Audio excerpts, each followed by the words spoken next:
It is recording right now. It's recording. All right, it's 7:35, and bring the meeting to order here.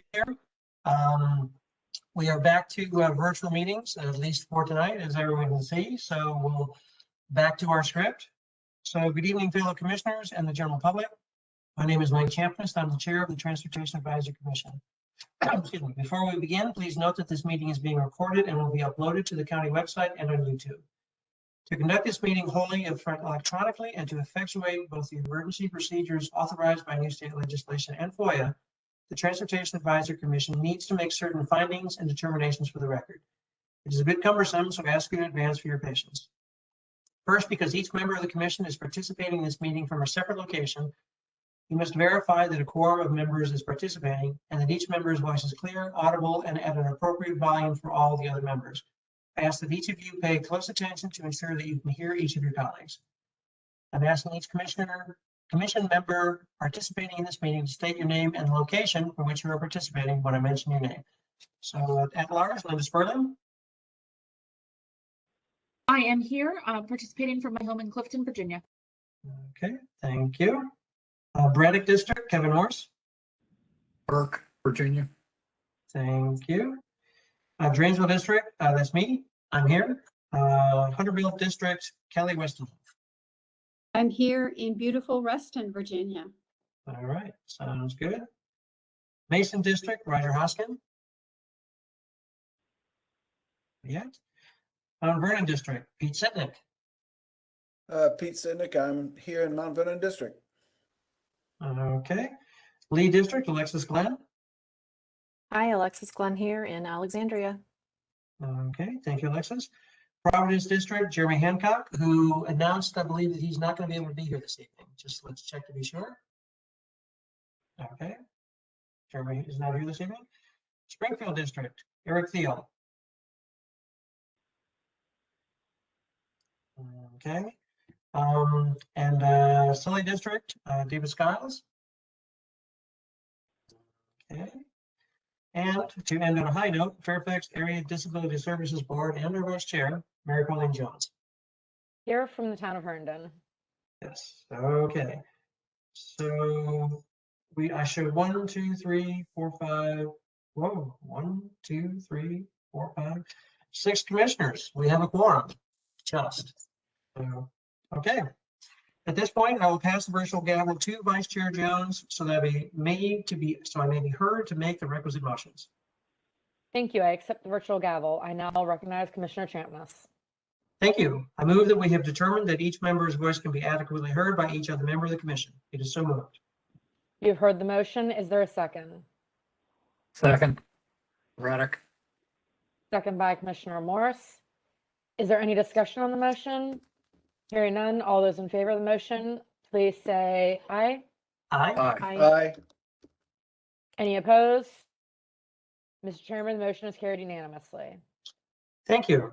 I next move that the state of emergency caused by the COVID-19 pandemic makes it unsafe for this commission to physically assemble and unsafe for the public to physically attend any such meeting. I further move that this commission may conduct this meeting electronically through a dedicated audio conferencing line and that the public may access this meeting by WebEx online platform or by calling 1-415-655-0001 or 1-844-621-3956, toll free, and entering the access code 179-497-7881. The phone number for ADA is 711. Access information is also available at the TAG website or at the Fairfax County TAG website. It is so moved. Second. Thank you, Commissioner Sitnick. Is there discussion on the motion? Hearing none, all those in favor, please say aye. Aye. Aye. Aye. Any opposed? Mr. Chairman, the motion is carried unanimously. Thank you again. Finally, I move that all of the matters on the agenda previously furnished and posted on the TAG website are necessary for continuity in Fairfax County government and or are statutorily required or necessary to continue operations and the discharge of the commission's lawful purposes, duties, and responsibilities. You have heard the motion. Is there a second? Second, Braddock. Thank you. Thank you, Commissioner Morris. Is there a discussion on the motion? Hearing none, all those in favor of the motion, please say aye. Aye. Aye. Any opposed? Mr. Chairman, the motion is carried unanimously. I think, I don't know, I was cut out. I didn't hear the motion and the vote. Am I the only one? You're the only one. Yep, Ooh. Okay, all right, well, I trust you then. well, hold on, let's Okay. make sure. Did anyone else Okay. not hear that vote? Mike, we have just made you the Democratic nominee for all imperial things going forward. But don't I worry thought about being it. I thought being the chair of this August group was enough. Okay. You'll be Well, fine, thank you. Mike. We didn't get into too much. Oh, what can happen in 10 seconds? Okay, well, thank you. Thank you. The motion is carried unanimously. So we will now start the tax business per the approved agenda. So that is now 7:41. I will just say at the beginning here, note that the requests and fervent desires of many commissioners, with the exception of one who has probably the most connectivity issues, has been answered, and we're meeting remotely again. And so I note for the purposes of the later election that I can take complete credit for this, and I hope we're rewarded come the vote, with the exception of one who may now vote against it.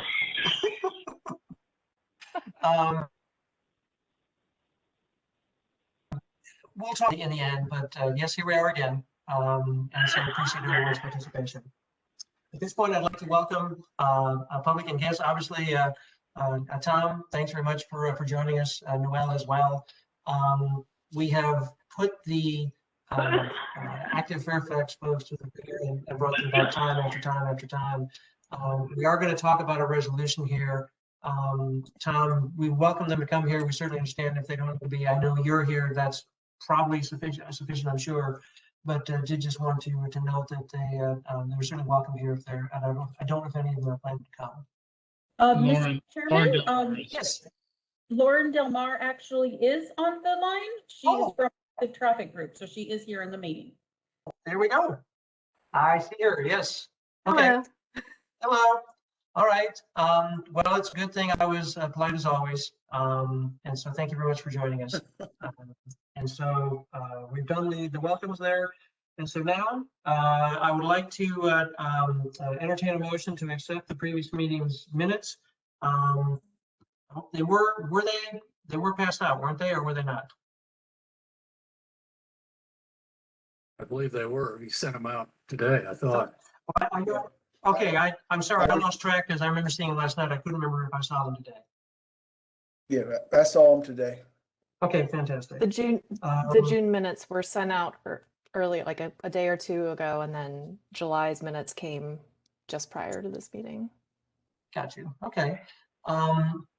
Well, prior to, well, sure, of course, accept a motion if the commissioners are ready. But before I do, we just say any issues or concerns with the minutes we want to discuss first, or should we move to the motion? We can always discuss any changes we need to make then, if there are any.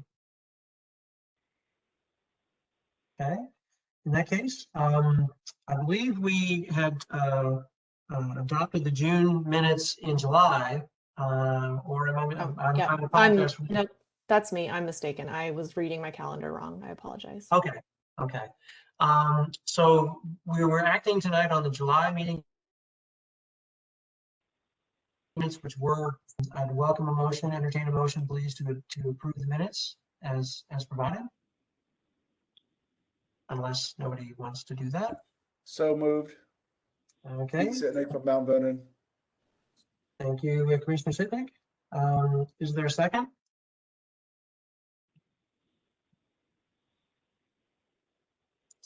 The motion will die. for lack Second. of a second. Mary Pauline, I second. Thank you very much. Okay, there's a motion on the floor and seconded to approve the July meeting minutes. Thank you, Kevin, for pulling those together. Did make a couple edits with the stuff there, but you had a great foundation. Any discussion on the minutes among the commissioners?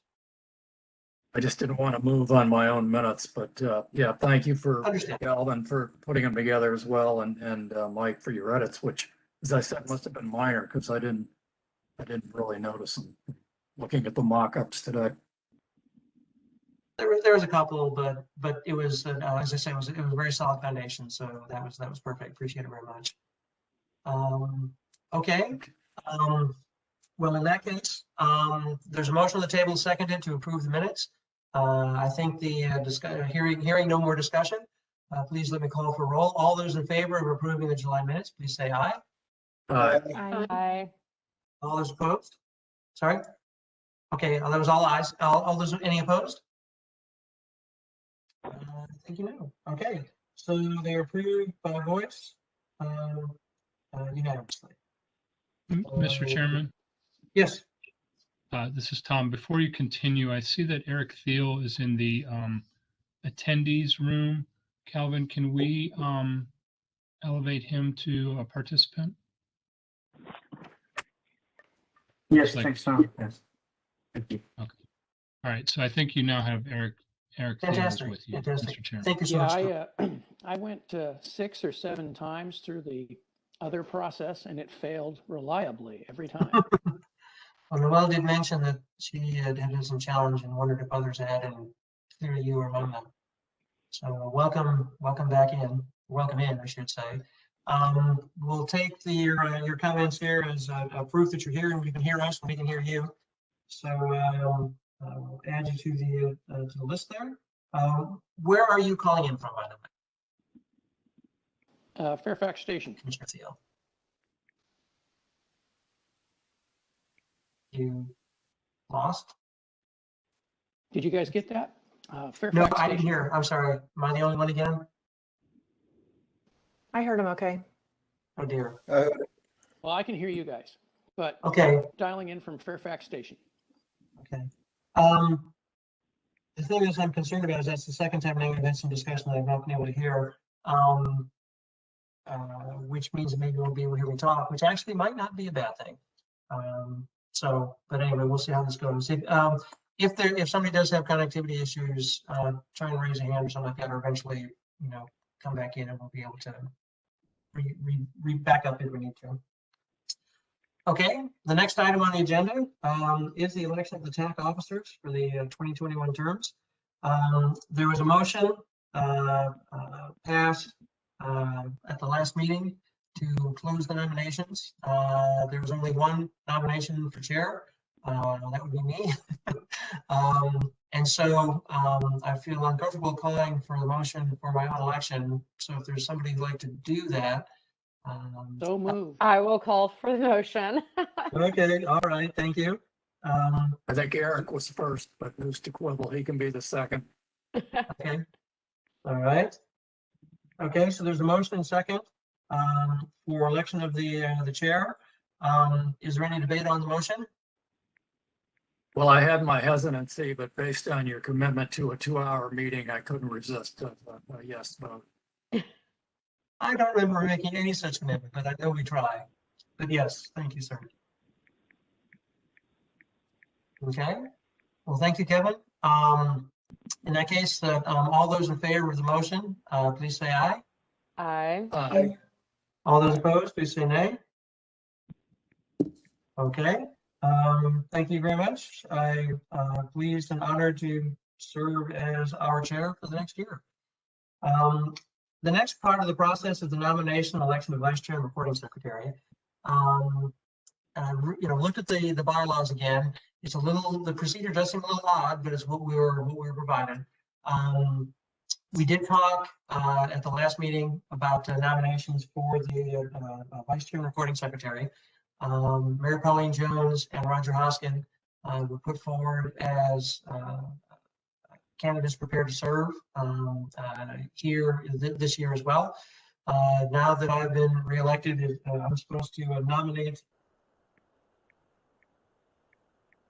and then we can the vice chair and the recording secretary. Now, unfortunately, I believe the recording secretary is not with us right now this evening. But since he has previously expressed his willingness to serve, I propose we go for it regardless. Vice Chair Jones, if this is, if you have cold feet, now's the chance to back out. I don't know what we'll do if that happens, but are you still willing to serve, please, as our vice chair? If everyone is willing to have me continue, then I am willing to continue on. Okay, well, thank you. Thank you. What I would propose to do, if commission is amenable, is to move the election of the vice chair and recording secretary en bloc.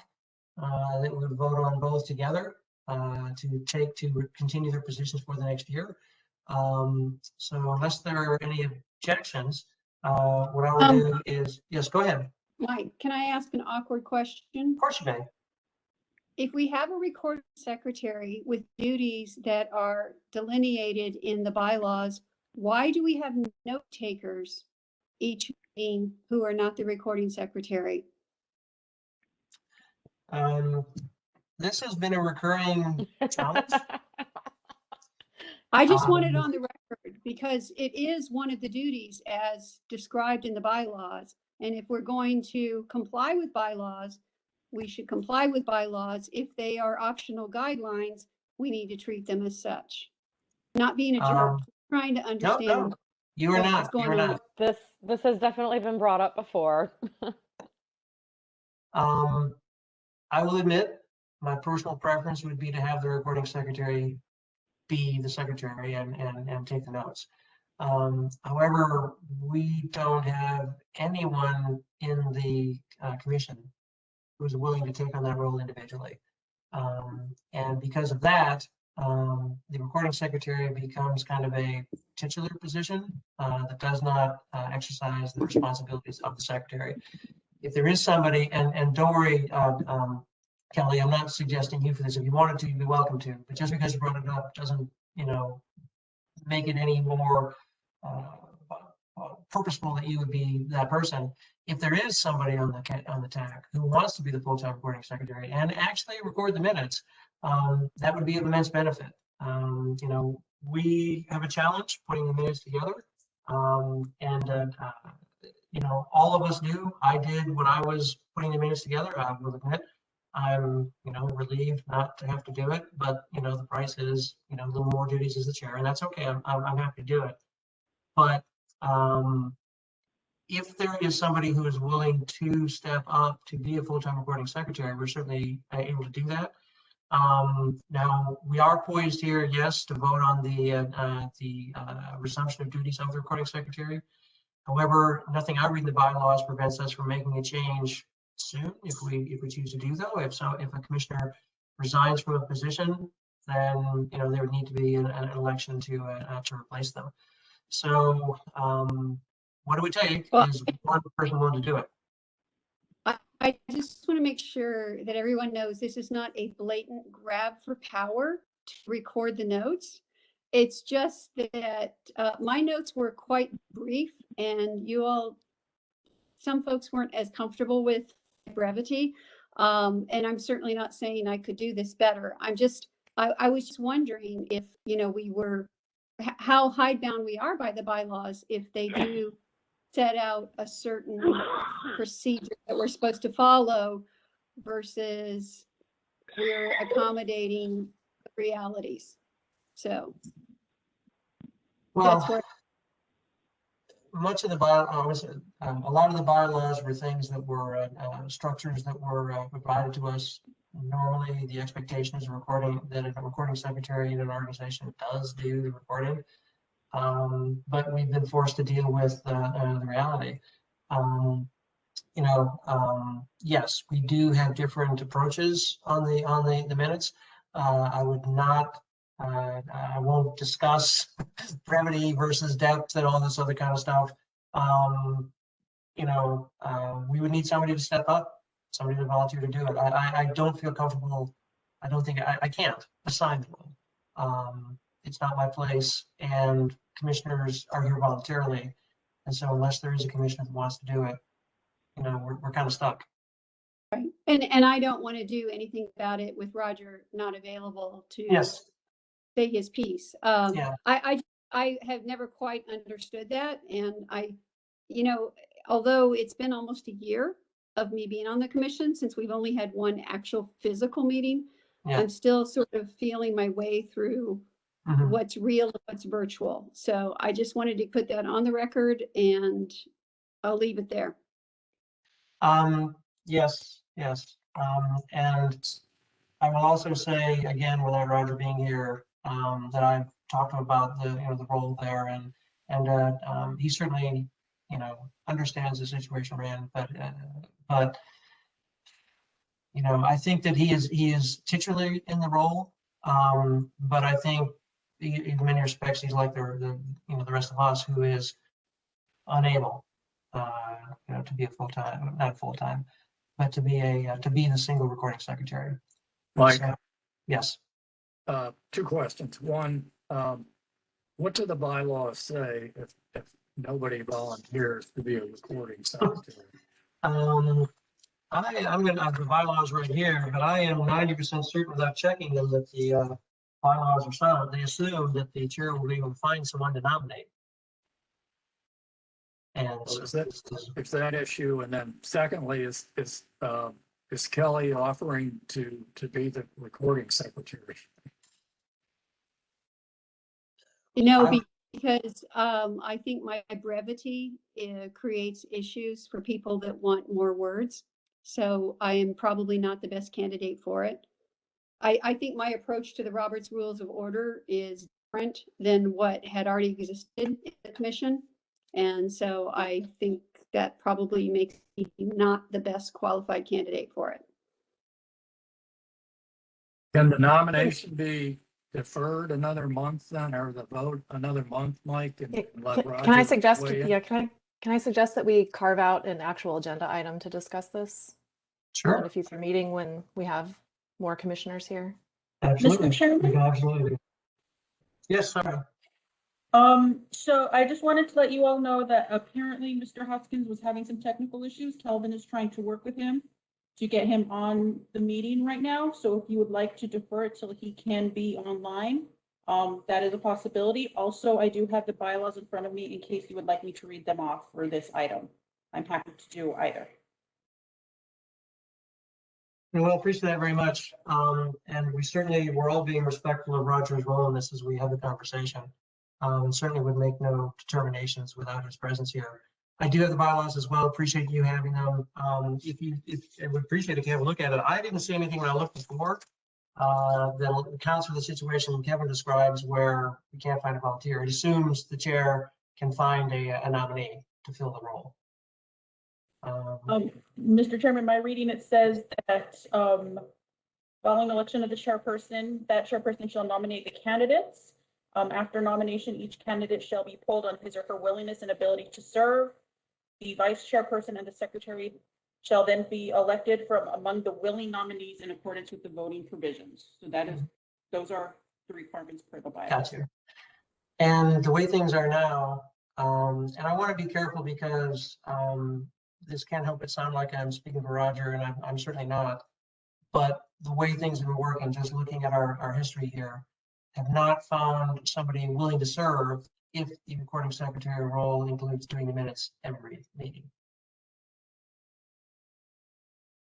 So, but Alexis, yes, I think that makes sense. And Kelly, I appreciate you raising this. This has been a longstanding issue. Can I suggest then, rather than move forward with the election of the vice chair and the recording secretary en bloc, I propose we split them, and now propose to vote only on the vice chair, and we can defer the election for the recording secretary to next week. So moved. Second. Next meeting. I think Kevin moved it and I seconded it, I think. Okay. Correct. Okay. All right. So you moved the motion, Kevin moved the motion on the election of Mary Pauline Jones to be the vice chair, and Pete seconded. So all those in favor of the motion to elect Mary Pauline Jones as the vice chair, please say aye. Aye. Aye. All those opposed? Hearing none. I'm just going to Congratulations. abstain from my own one. I feel like that's the way to do that. I don't know, I voted for myself. I think it's just inevitability there. Well, then fair enough. There you go. All right. And if you Mary voted against Pauline, it, it's not going to make a difference. in You're the still notes. Okay. I would strongly suggest you vote for yourself. Years ago, I voted against myself because my mother said that was the right thing to do. And I really wanted the job and I lost by 1. So, Well, I have a more embarrassing story I'll share. I was doing a senior design project at my engineering school, and we're having elections for the project manager. And so I was running to be the project manager. Somebody else was as well. And so I asked, can you vote for yourself? I said, because clearly you're going to vote for yourself. And well, yes, you can. So guess how many votes I got? 1. It's like, okay, I learned my lesson there. I'm not doing that again. So yes. But okay, thank you, commissioners. We have now elected Mayor Pauline Jones as our vice chair.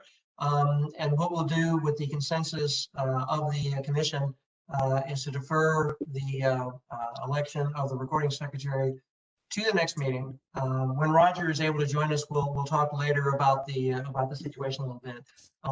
We know and respect the time and pressures all we're all under. So we understand that respect his determination there. Now, Roger. speaking of notes, if I could ask the chair and the vice chair, if you all could, I know as a note I taker, think so, Calvin. Thank you. As I always stress out when I'm taking notes about whether I'm being too, whether I'm including enough detailed information or not. Yeah.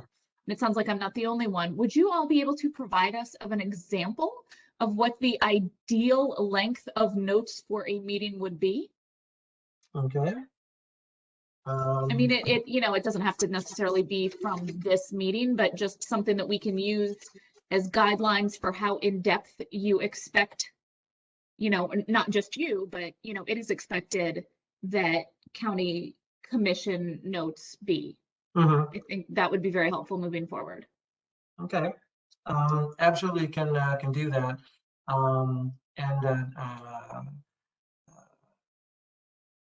Let's see, Calvin, can you do sort of a initial look through some of the meeting minutes, the ones that are, I don't think anybody does 7 pages.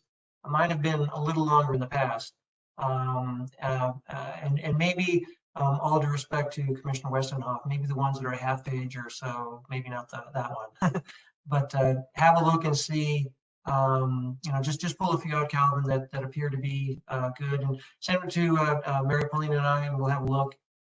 Because that's an excellent point. We should talk about what the expectations are as well too. Mike, if I could just ask, if either Tom or Calvin could speak to that, but I don't think I was told when I joined the TAC that it's a meeting summary. It's not detailed minutes. So I don't know if Tom or Calvin want to speak just without researching prior minutes, what, the proper length should be.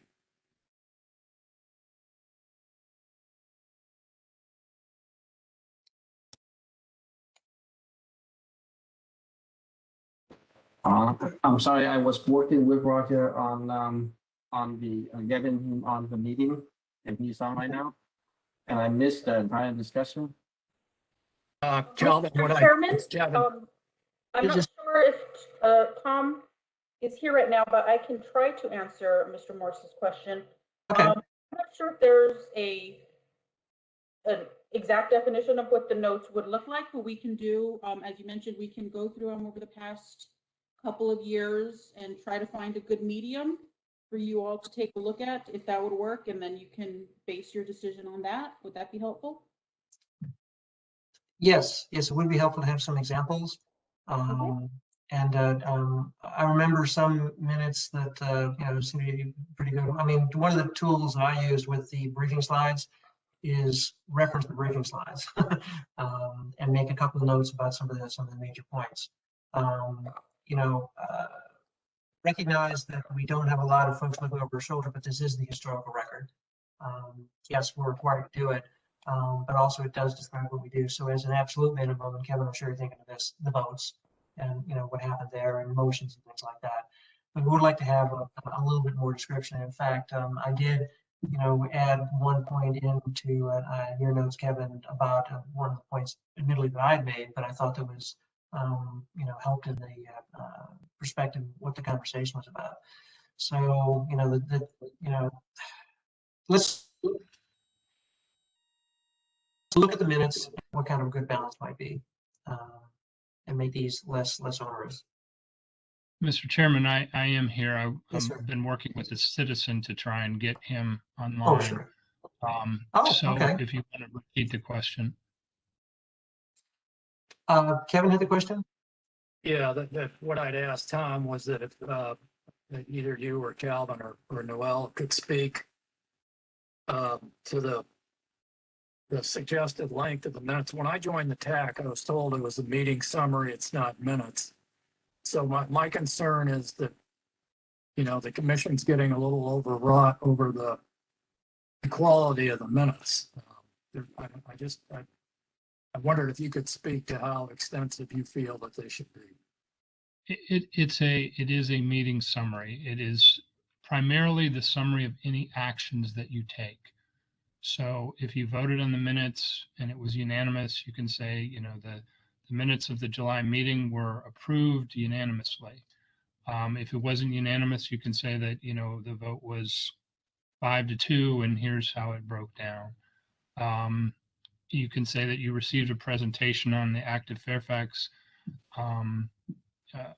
program. There was discussion. Some of the principal points of the discussion were, make sure you have include robust public participation. Don't forget about, this particular thing or that particular thing. Really, the purpose of the minutes is just to record your basic discussion, any votes that you take, and any direction that you would give to staff or anything like that. They're not to be verbatim discussion. They're not to be individually necessary. Like Commissioner X said this, and this, and Commissioner Y said this, and this. But in general, the committee agreed, or the commission agreed to these things. So I don't think that they have to be elaborate or extensive. Do you not cite a commissioner at all if he makes a point or if the chairman makes a point?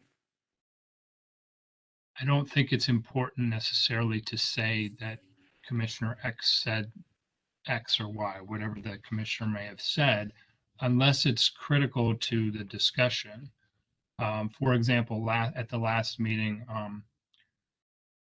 Commissioner Sidnick brought up the Richmond Highway BRT and BRT project and had some discussion about that. You would probably record that Commissioner Sidnick raised that issue and there was a discussion. And as a result of that, you all decided to write a letter to the board. I think that's sufficient. I don't think you need to go into the nuts and bolts of the specific discussion unless you want to. I mean, there's no requirement that you do that. That answers my concern. And yeah, Kelly, I think that puts you back in the running if you're still interested. So. If I may, Roy, I was just reading our bylaws and they call them minutes, but they only call them minutes in that they have specifics like who was in attendance, votes that were taken, and then a summary. So, so collectively they're minutes, but we don't, like Mr. Bashadny was just saying and Kevin was talking about and Kelly, as long as we got all the nuts and bolts, a lot of the detail is not necessary. But at the same time, if you're the one taking the notes that night and you want to write a 12-page dissertation and nobody has a problem with it, then that's fine. But I'm with Kelly in the sense that if I'm taking the notes, they're probably going to be 2 pages. And so different in style, but as long as you get the meat of what happened, to me, I like short. You make less mistakes when you're short. So, Mr. Chair, now that you've got Roger on the line, do you want to cover this agenda item and maybe we can knock it off? Yeah, we can certainly keep talking about it. we're obviously taking a little longer than the election than planned, but this is important.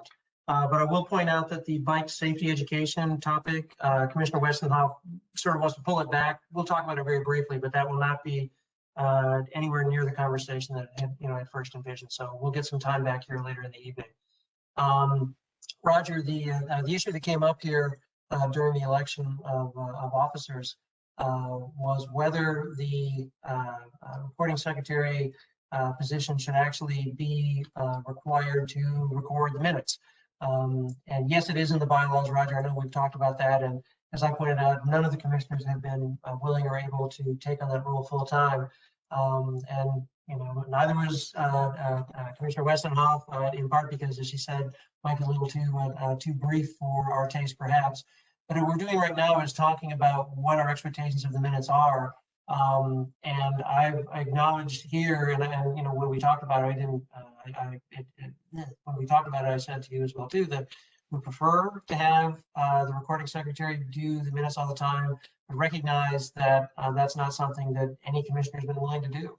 And so respect, your position there, and kind of been sort of a titular role there. And we've been sharing the duties. But certainly, if we make the minutes more just the actions, and certainly I take notes, as you can imagine. Each commissioner takes whatever notes he or she feels is appropriate. So can add things in, and so maybe that's the thing. If there's a topic you want to add something in, the recording secretary puts the basics out, including, I think it's helpful to know, as Tom says, things like Commissioner Sidney brought up the Richmond Highway issue. That's important. Other things, much of the back and forth, perhaps less so as you as a commissioner feel that there's something that you want to have in the minutes about what you said or what was said to make sure you think something is they're characterized.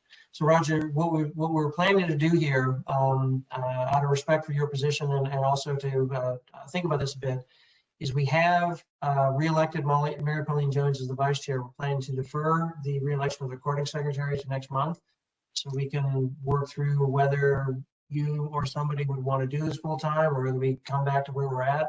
I hear the commissioners preferring to go with a shorter minutes and maybe have someone do it. But Roger, I'll step back and let you have the floor and welcome your views on this, because obviously you've been incumbent for a while and we appreciate your efforts. Well, nobody wants to do these things. And we went through this last year. During the pandemic, the meetings were recorded electronically. And the last time that I did the minutes, I relied on that to prepare them. But I don't know if that's going to go on, where you can get a transcription of the meeting. And, if you're recording, you're not participating. I think that's the point that Mary Pauline brought up. And I think I was sent here by my district supervisor to participate. Now, if we can have a summary of the meeting for half a page, I might consider it. But I can ask Calvin this too. Are we going to record these meetings and have them available on the website, or I can listen to the transcript? I did that last time and it made the job a lot less onerous. And if all you want is a summary, you can probably do that. But otherwise, this thing winds up taking a whole weekend. And it's not worth it. Yes, sir. Yes, and nobody reads them anyhow. There is certainly no requirement that it should take the whole weekend to put together the minutes. I think a summary is more than adequate. I would say that when you are back in person, we are not intending to record them, but that would not prevent anybody from, putting a cell phone out there and recording the meeting if that would be helpful to whoever's taking minutes. But I don't think it needs to be an onerous job for anybody, and shouldn't hopefully prevent anybody from participating in the meeting. Simply recording votes and any major direction or decision that the commission has is more than sufficient. Really, the only thing that's required is to record any votes that you all take. However, I think in general, having some sense of the conversation, but it does not have to be any kind of verbatim written record of your discussions. Well, if you can summarize it in a couple of sentences and then say the TAC made a motion to do X and voted on Y and move on. And in a lot of the meetings, we don't have any motions at all. When you could probably list the subject areas when we talked about renovation of I-66 outside the Beltway, or mention who the guests were, and any guests from the public. You mentioned those names. I mean, I'm always in favor of brevity. I sort of figured that if my notes were longer than 2 minutes, they were too long. And a lot of them were a little less than that. Well, certainly one of the things that considered last year was sort of trying to automate the preparation using the transcript. As I looked at the transcript, it's detailed, but also there's a lot of sort of editing things, crosshatches and things like that. So it's not something that is easily turned into a written document. Tom, I recognize that the meetings are only recorded when we're remote, but how difficult would it be to record them when we're in person so that there's a record there if we want it? Probably not. I'm not sure I have the electronic to do that. Well, no, I'm asking Tom because, through the county. I don't know that we have the technology to record them. However, Okay. they could be recorded with a cell phone. Okay.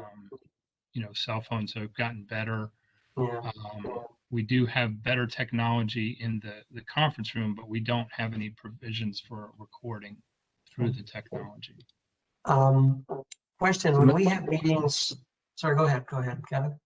Well, I was trying to get this to a close. I was thinking if Roger was comfortable with the new definition of what has to be transcribed, and he accepts that, we could vote on his nomination tonight.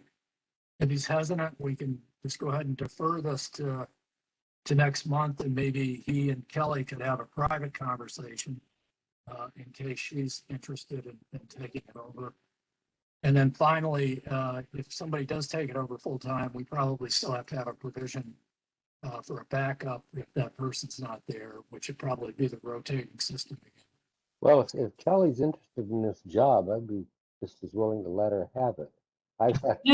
That was never my intention. I'm just trying to find out what kind of weight the bylaws have. Well, they weigh a lot. I mean, you have to follow them. Well, I think actually, Kevin, I hear you loud and clear, but actually, what I'm thinking of doing here is to defer the election to next month so we can discuss next month what our expectations are. I think we have a pretty good outline here of what we're looking for. I guess, Roger, if this is the case, if you were elected under these provisions here starting next month, you would be the guy to do the summaries of the actions and all that other kind of stuff. Brief, yes, but each month. Would you be willing to do that? Or do you want to take some time to mull it over and think about it? Well, I suppose I'd go ahead and try it for a while. If it gets to be too onerous, I'll allow myself to be impeached. Do So something I move illegal, the maybe? nomination. I move the nomination of Roger. Second. Okay. Discussion. And to pick up on Commissioner Westenhoff's point, and with our conversation just here, that the recording secretary will in fact record the major actions of the meeting. and we will no longer have rotating note takers. We will, however, Kevin, good point, have rotating backups. And my apologies to Commissioner Westerhoff if I overstated her willingness to take on that role. No, I will take my turn at some point, though. Okay. Not a problem. Well, Roger, you need to be careful. Look out, watch your food. Look both ways when you cross the street. Kelly might arrange an unfortunate accident for you. I don't So think do so. we have a second on the nomination? There was a second, I forget who it was. I'll do I it think again. Kelly Second. seconded it, but I'm not sure. Actually, I was the one. Kelly seconded. Yes. Okay, Please, very good. Okay, we have a motion on the floor seconded for the election of Roger Hoskin to continue as our recording secretary under the new conditions. We've had some discussion. Is there any further discussion on the motion? Move to close. Well, we don't need to vote on These are that. We're going to just, be, these are going to be very brief summaries. It's, You know, it's if it- calling the vote, I think, calling for the Call vote. the question. Thank you, you're right, calling for the vote. exactly. Well, then we got to vote on calling for the vote, then we got to call the vote. Then we got to have the vote. Let's just have the vote. So, okay, all those in favor of electing Roger Hoskin, please say aye. Aye. I, All those opposed? Thank you. The motion carries unanimously. Roger Hoskin is re-elected as recording secretary for the Transportation Advisory Commission. Roger, thank you for your willingness to serve. Thank you, Roger. Okay, this is, Thank you. you'll see how brief these are going to get. But in light of what Tom said, I probably have a better idea now. These things could get really voluminous. And I don't think it was ever really necessary, but now we have a consensus among the commission that Mhm. less is more than. But you know, any major actions taken by the commission and maybe the subject matter, and that's about. Yeah, and Roger, we can obviously talk, you, I, Mayor Pauline, among the commissioners ourselves about that. We recognize that we're asking for, you know, a small, you know, short minutes, short summaries. There might be some big moving pieces that'd be helpful to include, but that's about the most I can think of. All Anybody right. has a complaint, Well, Calvin maintains a suggestion box. Sorry. Okay. All right. With that, the elections are over. And now we'll move on to the next item on the agenda. We have had many conversations, very good conversations, about the active Fairfax transportation plan. And one of the things we discussed at the last meeting was the issue of the carryover money and where it's doing the process. Because what we're going to consider doing was having a resolution to modify our May 18th resolution in support of active Fairfax to take into account the actions that might have taken place regarding the funding. So, Tom, I would ask you, has the carryover funding been allocated for this yet, or sir, what's the status there?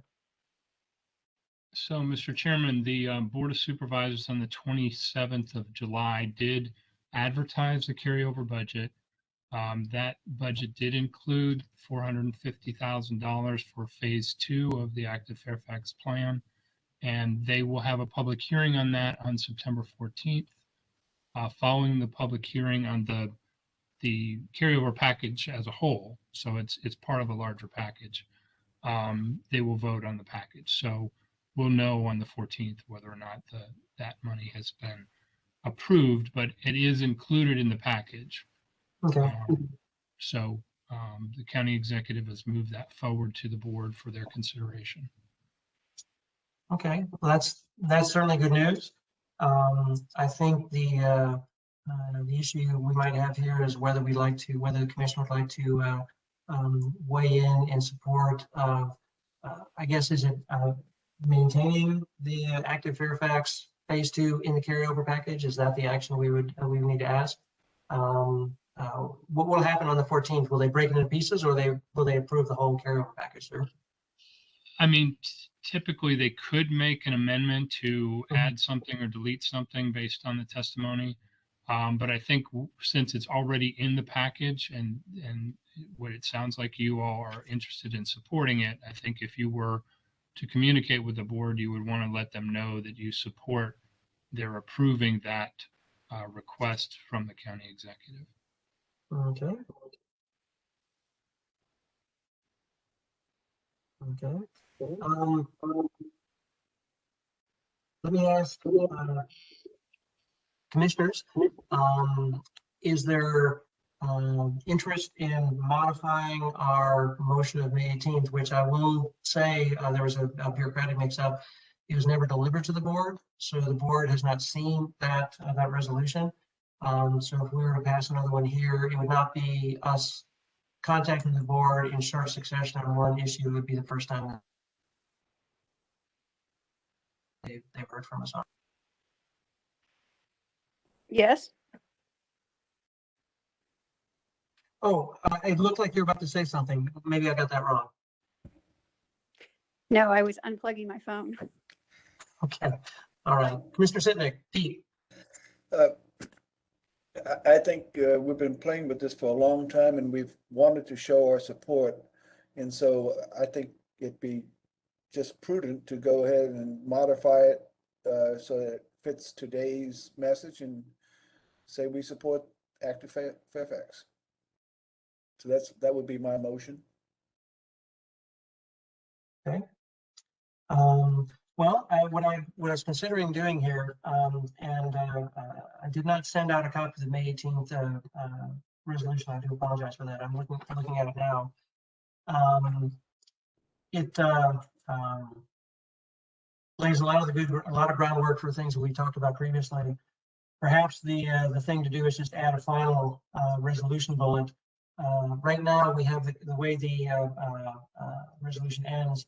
The TAC encourages the Board of Supervisors to continue its support for the Active Fairfax project, to include the phase 2 effort beginning in the fall of 2021, and urges the Board of Supervisors to support the request, the carryover request submitted by the county executive.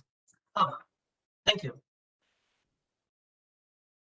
So I don't want to jump too far ahead, but the reason I'm doing it is I think, based on our conversations previously, that I think this is where the commission sort of is, but I want to make sure that folks are comfortable with this. Is there something different about this, what we would be doing today than what we already did? I mean, so the question is, do we just need to deliver what we previously passed? Well, what I'm considering doing here is making explicit reference to the carryover funding, since that an action the county executive had just taken, and the board will be deciding what to do with the carryover funding package on September 14th. So I think it makes it very timely. I think we're looking at perhaps another bullet under the therefore be it resolved. I think everything else can stand.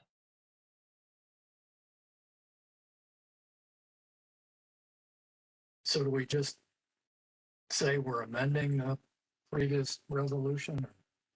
How do you want to do this?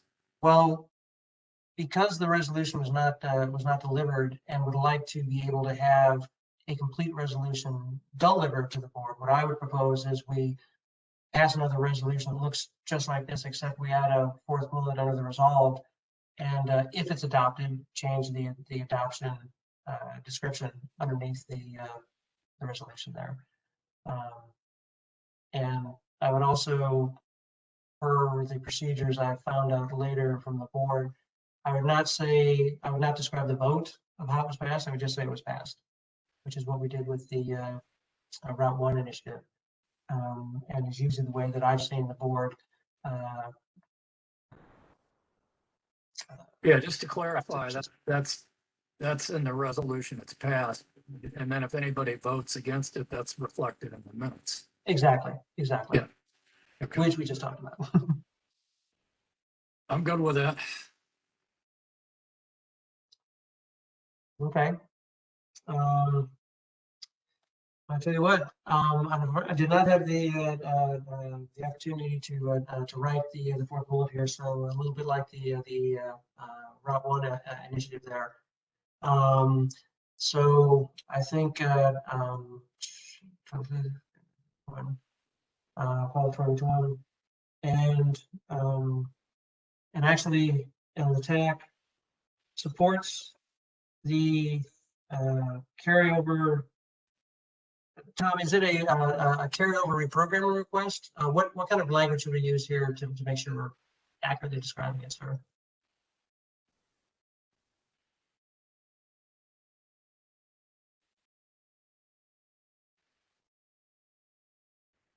Okay. Am I the only one who doesn't hear Tom? I don't hear him either. Okay, all right. I'm Well, here, Mr. Chairman. Oh, thank you, sir. I know you're dealing with a constituent before, so. I just want to make sure how I characterize the carryover funds. Is that an informal phrase, or is that the title by which we should put in the resolution? It's the FY 2021 carryover package, essentially. So it's the FY 2021 carryover package that the 450,000 has been included in. Reports.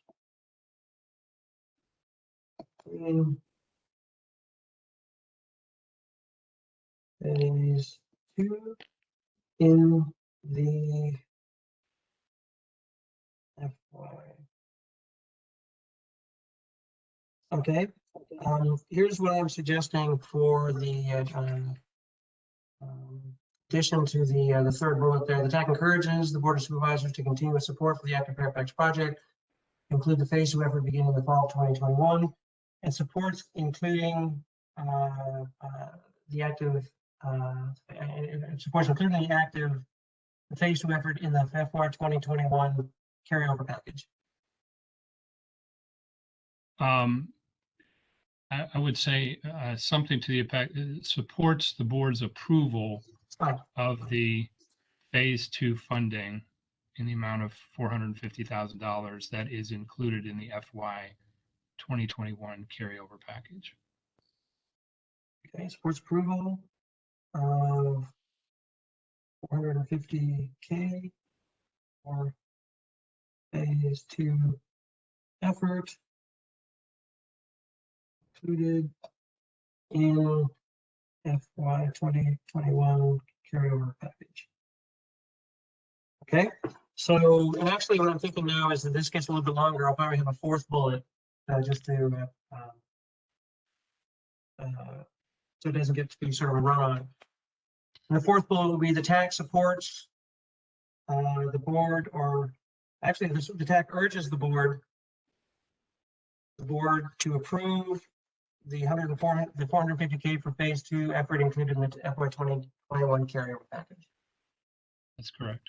Okay. Sounds good. Okay, the TAC urges the Board of Supervisors to approve the 400 to approve 450K for phase 2 effort included in the FY 2021 CO package, carryover package.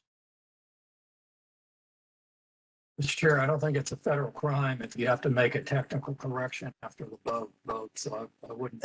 No, if you want a motion on this, I so move what you just said, and add in what Kevin said. If there's going to be editorial changes, it really doesn't change the substance, go right ahead. Well, the congressional phrase is authority to make technical conforming changes.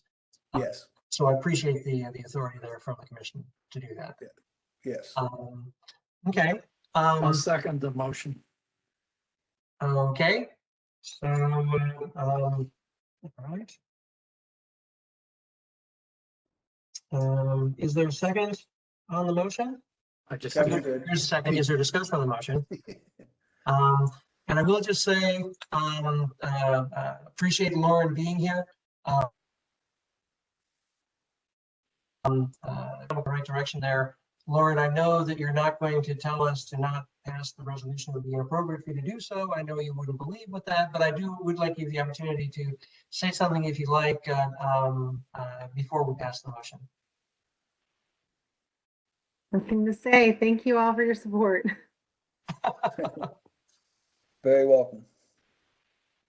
You're welcome. We're pleased to be able to do it, and thank you for spending so much time with us these past few months. Okay, a motion on the floor, been seconded. If there's no further debate, or sorry, no further discussion or debate on the motion, all those in favor of passing the motion as described, please say aye.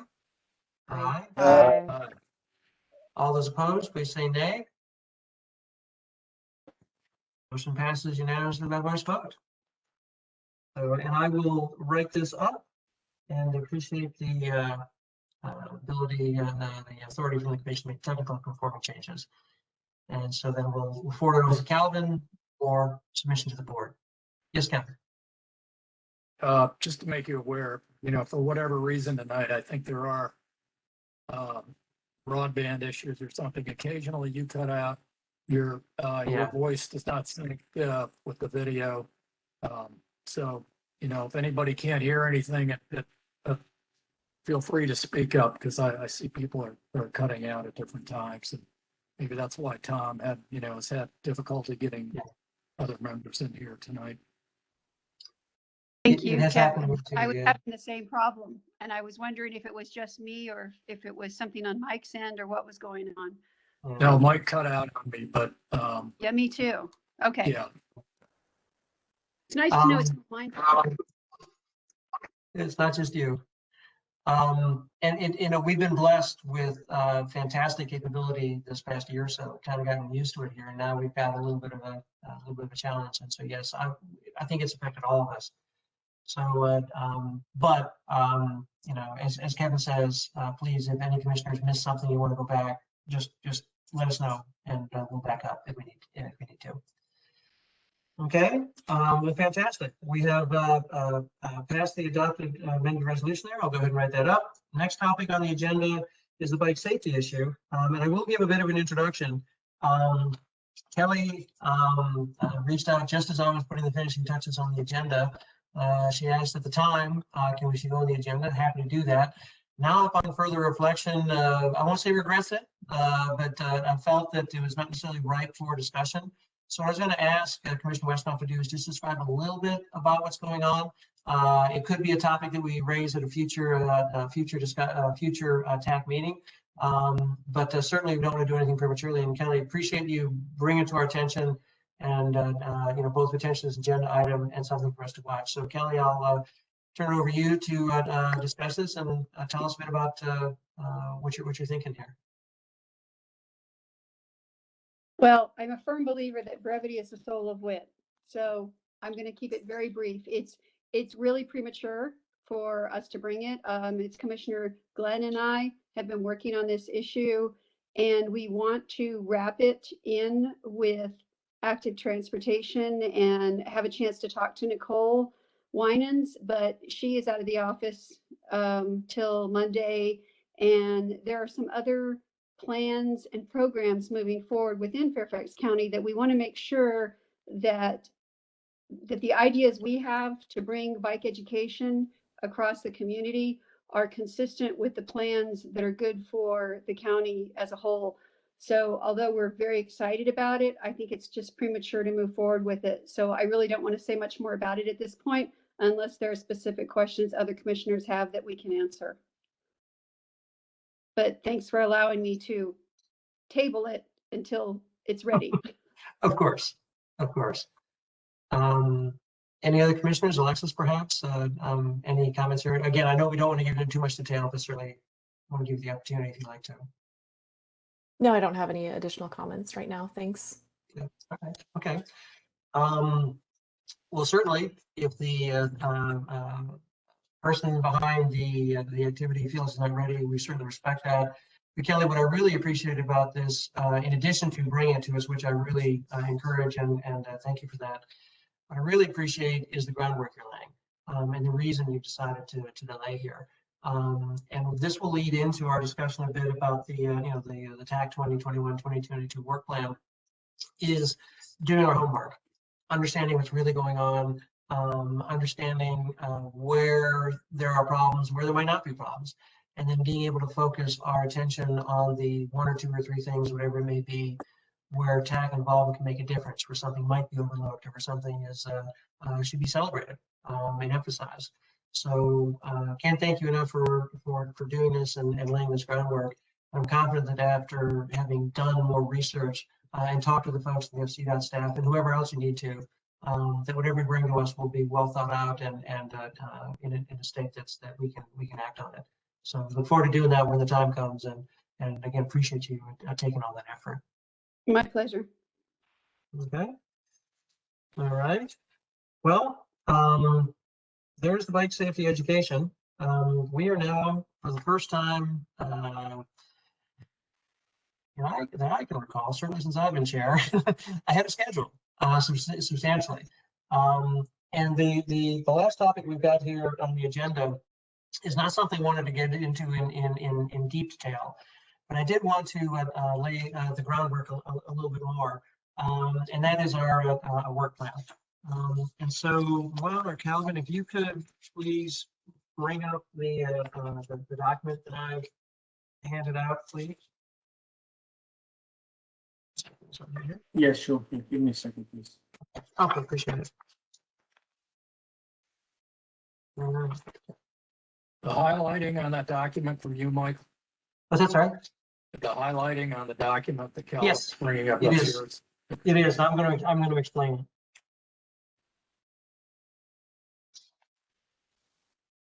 Thank you. This document is actually very similar to a document. Oh, go ahead. Sorry. Oh, okay. And we have, well, the offsite is something that, we spent 6 hours. I've got lots of notes. Brevity there is not really going to serve us because we really need to understand what's happening. It is my responsibility to put notes or summaries together. Like everybody else, maybe I've been challenged to find the time to put together detailed notes. But what I wanted to do instead, to at least precipitate things here, was to lay out some guiding principles, priorities, and a potential implementation strategy. Again, we talked a bit about this back in March, and then turned our attention to some other things. We talked about the comprehensive plan. We spent a good deal of time on active Fairfax, and I think that's time very well spent. To Kevin's point there about the highlighting, what I've attempted to do with the document here is I took the structure here from our agenda. These are the things we talked about during the offsite, and this was based upon part of the offsite materials that I put together. But these things are highlighted are ones that, to my mind, appear to be emerging as focus areas. When you look at the congestion mitigation, I will say it is possible for us to rearrange topic areas and priorities and things like that. But rather than spend a bunch of time trying to reorganize everything, what I wanted to do was try and get to the heart of some things and do that with the commission so that we can do that together. Because ultimately it's our work plan. These are things that we want to focus on and want to make sure that whatever we decide to do, we've given it a good deal of thought. And so when we look at the congestion mitigation, transportation demand management is obviously a huge issue. We did a number of things about transportation demand management last fall. As companies and the government come back to work, things are going to be a little bit different. I'm sure many of you have seen articles or are living this situation where we aren't necessarily going to go back into we are back, and so that means that there will be more people teleworking than in the past, and that will affect some of the expectations of the proffers and things like that, where there was an expectation that you've got to provide incentives, additional incentives to keep cars off the road and away from buildings, what's the new normal look like? And those are things we need to, I think are going to be important. But it's also something that we're, I think, waiting for the dust to settle a little bit. But certainly, I think it's important, something worth watching. Certainly, as you know, has been, the road design parameters. This is sort of complete streets, new streets, things like that, curbside management.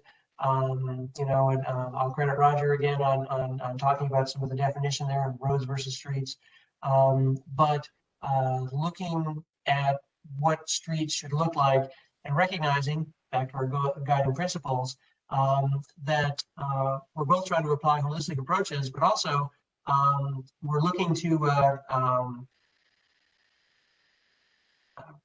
magisterial districts among transportation users and among streets and everything like that. So, Route 1 is not going to be a quiet 2-lane road. We know this. So there's a limit to the kind of things you can do with Route 1. Same time, too, we're not looking to make small roads big roads. Although I know there are issues there, plenty of issues when we're looking at how much we balance what's doing now with what they want to do in the future. But this, to me, is one of the areas to look at as part of, there's a bit of sort of making place in here and stuff like that. And so I think the streets and the curbs are important. Going to the second page, that's where we see, and if you could, Calvin or Noel, go to the second page.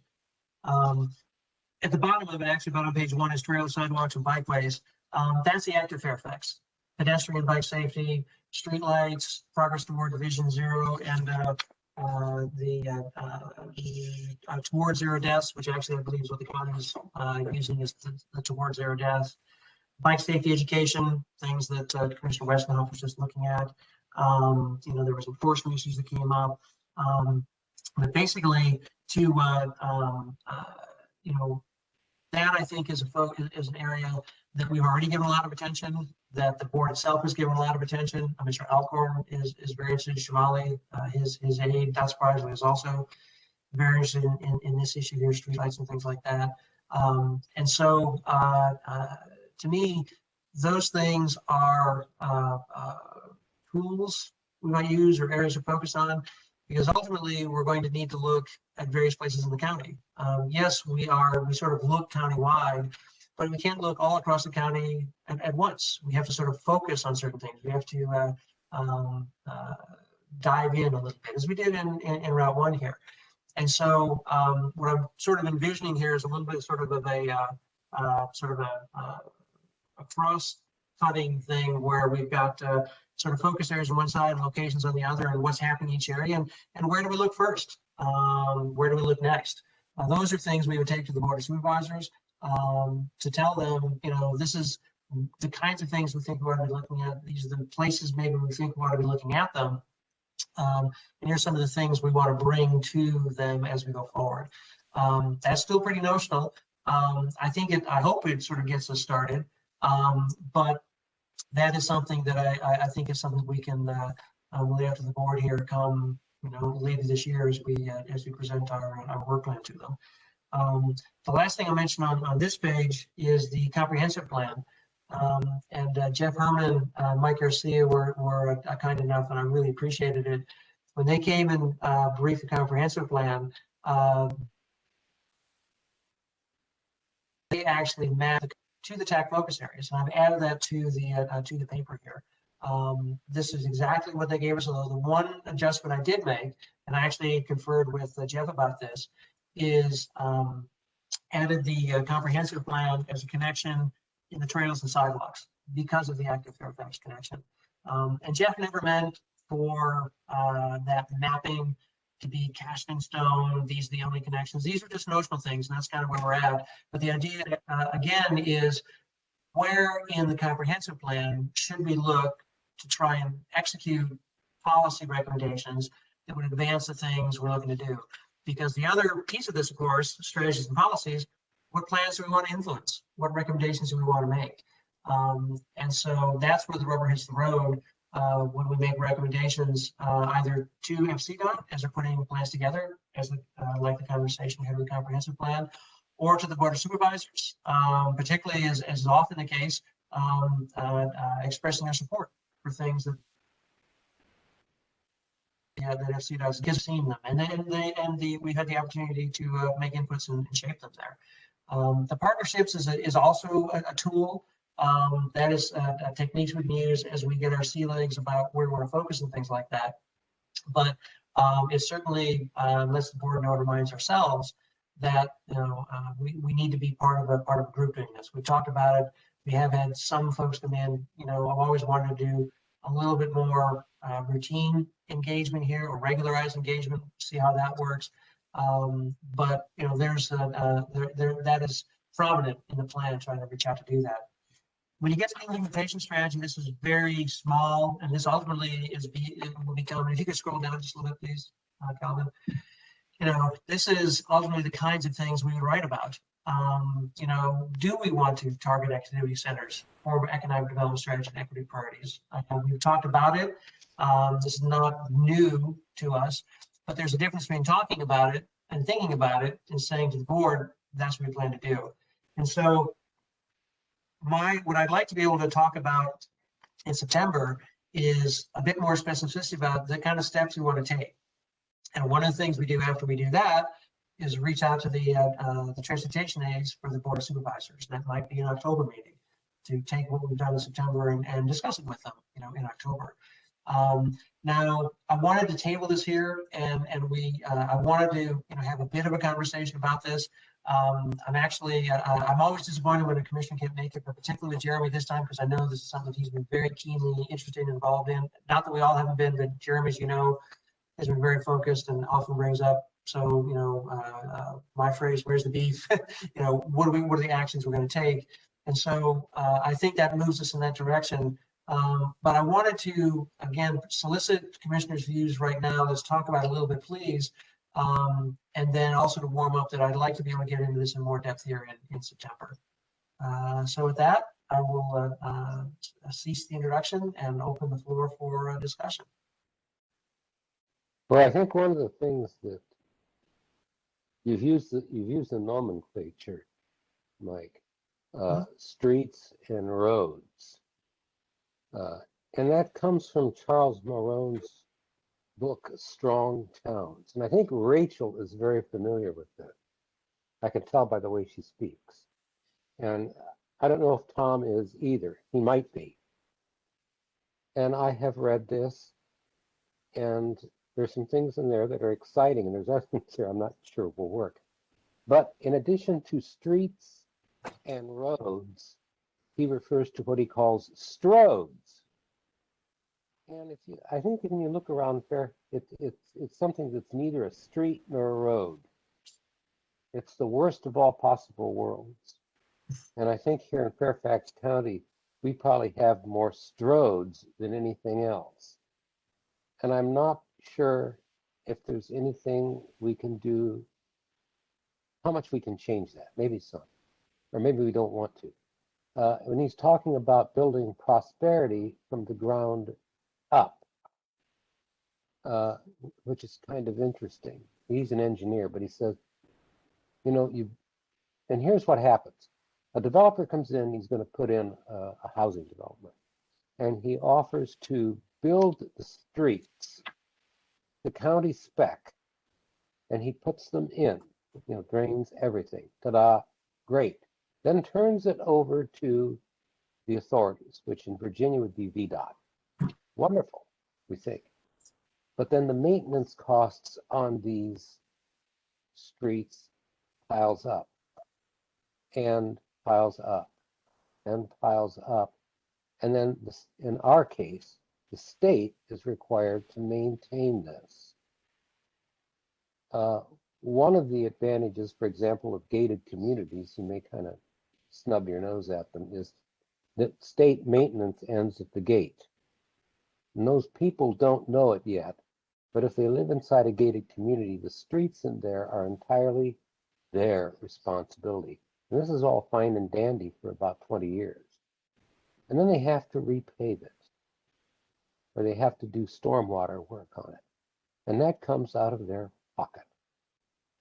And it's expensive. So if we want to explore the concept of a strong town in Charles Marone's thinking, if you're interested in this, and I think some of you probably should be, there's a good YouTube video on it that'll kind of summarize it. I'm not sure I'm a complete disciple of it yet, although I find it interesting. And I think here in Fairfax, this concept of a strode, Columbia Pike is a strode. It's neither a street nor a road. And we have a lot of, they don't actually facilitate throughput, but they're not really activity centers either. And I think particularly in the out county, it's more of a problem. But anyhow, that's,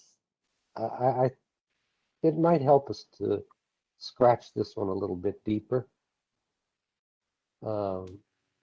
This is kind of a movement, and I'm a little afraid of movement because I always thought of movements as something you have in the bathroom, not anything else. But it's an interesting concept.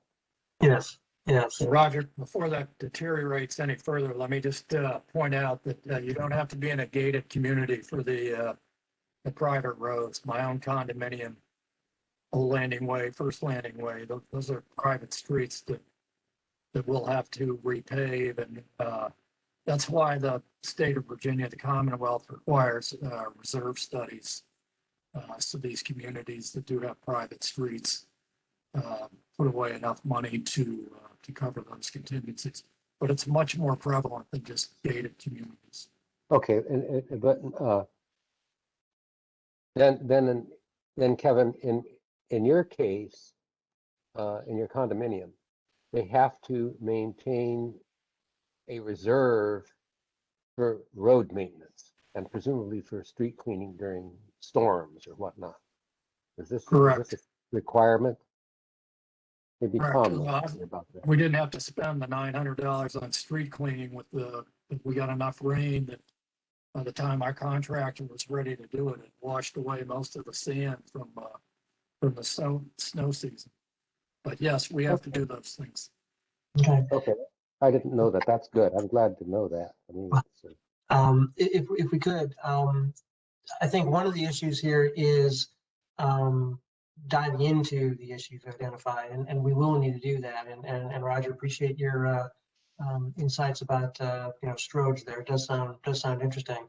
But one of the things I would like to discuss is sort of the overall map of what we have here. And specific changes, although commissioners have them, we would certainly welcome them. But how good a map does it seem to be of how we describe or work through the our priorities for the work plan? Are there things we're missing? Are there things that could be better organized? I'm sure there are. And maybe next year we find a way to organize better. But I want to keep coming back to the commission and asking, are we comfortable with this, and what can we do to improve it, so that we can figure out exactly what we're going to work on. In addition to Active Fairfax, which, as we said, we've done a good deal of work there. And I think that's something that we can be proud of. Any other comments? I hope. Well, I got one. Go ahead, Pete. Okay. But you can go first, Kevin. Yeah. Okay. So I like the priorities. Then under vehicle congestion, the future road design parameters. Okay. TDM. My fear is always my fear in the TAC. It's that we get into navel gazing, we get into subjects so broad, it's really not possible for us to ever have much of an impact on. So, I like, to stay with the specifics. Dallas Airport's a big concern of mine. Ubers, as you know, and we did get that, at least the meeting underway there. But just overall high level comment. I don't want to be a focus group for the next year. I think we want to keep that in mind. We got we gotta pick some topics and go with them. We only meet 12 times a year.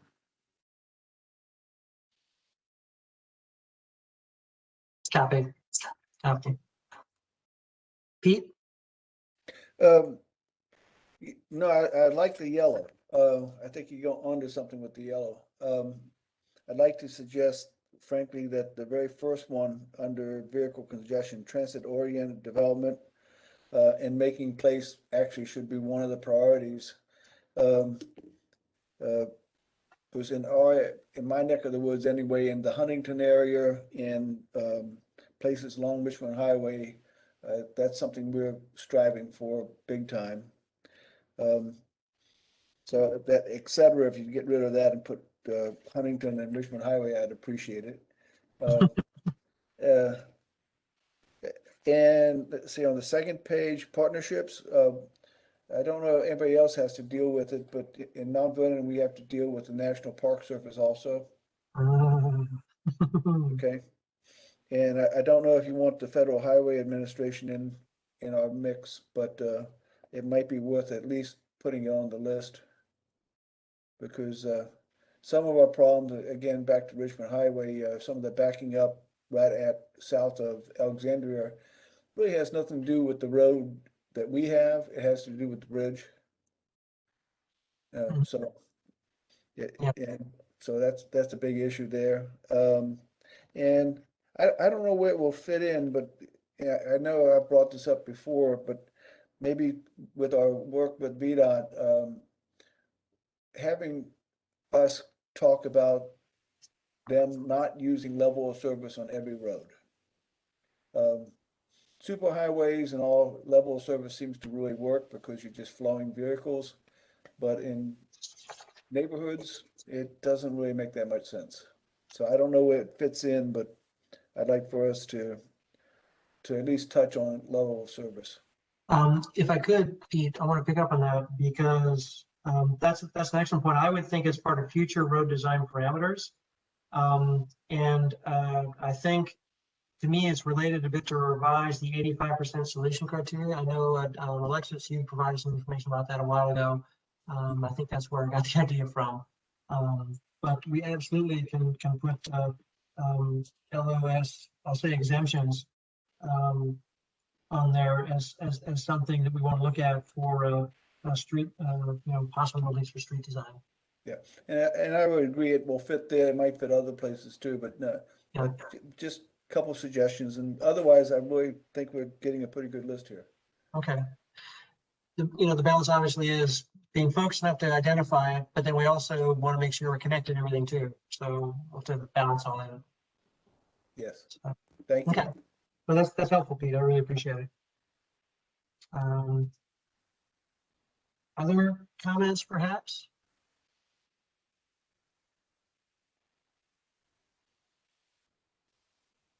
Not to digress, but could I just briefly ask Pete and Alexis if they hopefully didn't suffer from the flooding that we've seen in Alexandria? In Huntington, we have a great levee now that has been in operation recently. So luckily the folks in Lower Huntington survived without any major flooding for the first time in a long time. And frankly, I have not also heard of any flooding of any significance in the Mount Vernon district. There might be some, but I didn't hear the report of it. I don't know how many of you saw on the news though the last couple of nights. It was pretty upsetting. The neighborhood that was impacted by that flooding, and there was also a scene where somebody was carrying somebody across the street and got washed away. I mean, they're okay, but it was a flash flood moment there. Well, we definitely had the rain. There was times yesterday, I think it was the day before now, time flies by just like this rain, but it was hard to really actually see across the parking lot because the rain was so dense. So we had some heavy duty rain coming down, but no flooding that I know of any significance. And I digress because I don't think it's something that the transportation planning is going to correct at this point. That I think goes back a century in Alexandria, whatever the issue there that causes that flooding. Well, 30% of climate emissions are from transportation. Yep. And actually, Kevin, I think transportation issues can actually help a lot because just pick on 90 US 1 widening. When that happens, there's going to be a lot of stormwater controls built into that program, so that will actually help. Mount Vernon Memorial Parkway, same thing. They're doing some work there with the trail, and that's going to help a lot with stormwater management also. So to some degree, we're definitely linked into it. Tom Pasciati could probably tell us more, but Okay. Well, commissioners, appreciate the conversation.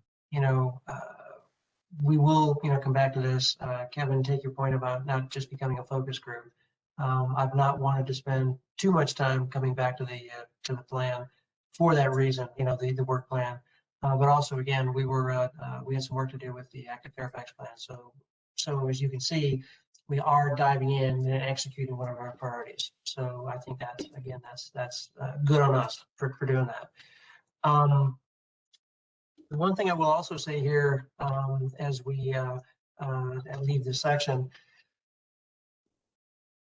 about recording minutes, it is appropriate to understandable. It's a good thing to not have a recording secretary have to write too much.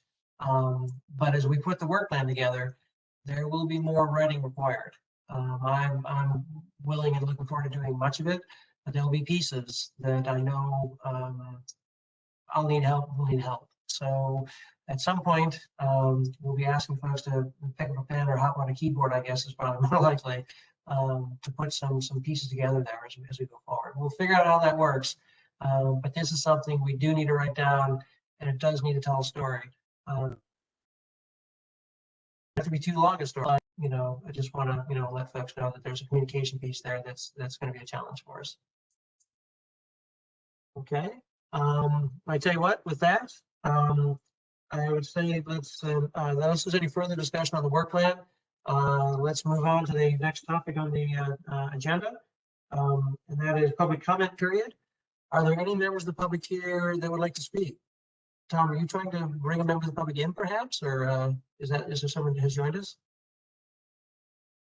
Mr. Chairman, I don't think you have any members of the public. You did earlier, and there was an audio problem.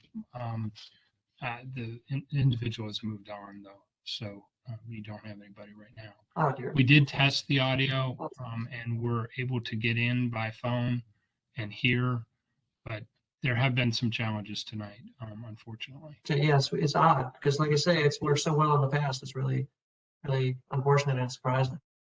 So, okay. All right. Well, if there are no members of the public here for public comment period, we'll move on to other business and announcements.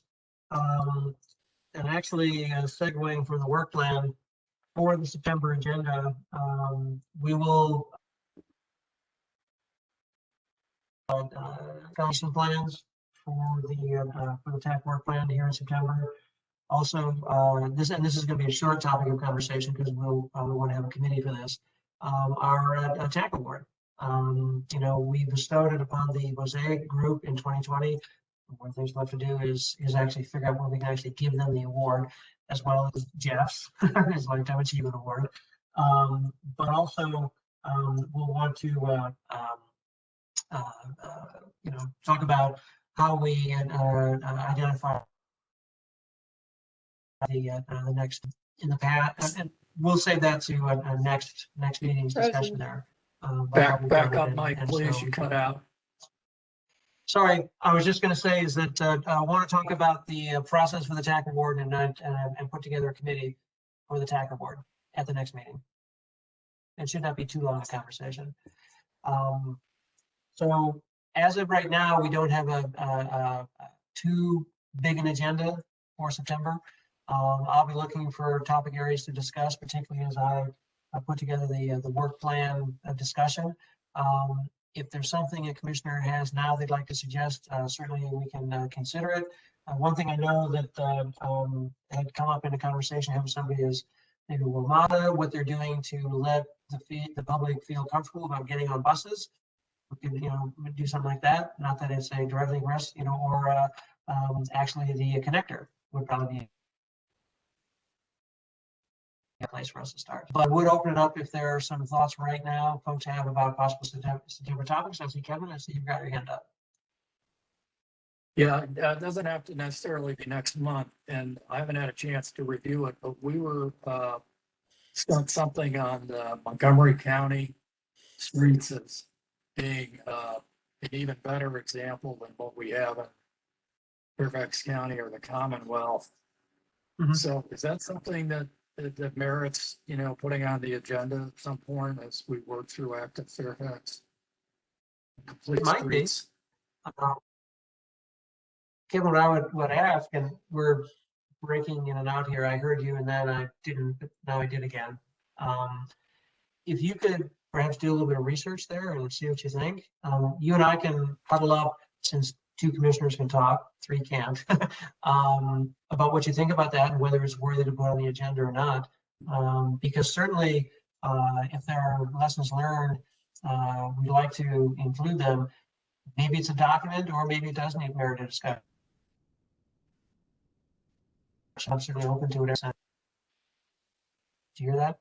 Okay, well, I'll be happy to take a look at it. If any, any other commissioners have had a chance to look at it, feel free to weigh in with the chair.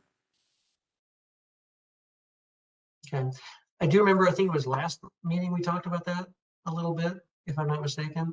So yes, I think that would be, it's at least worth investigating. So Kevin, I appreciate you doing that.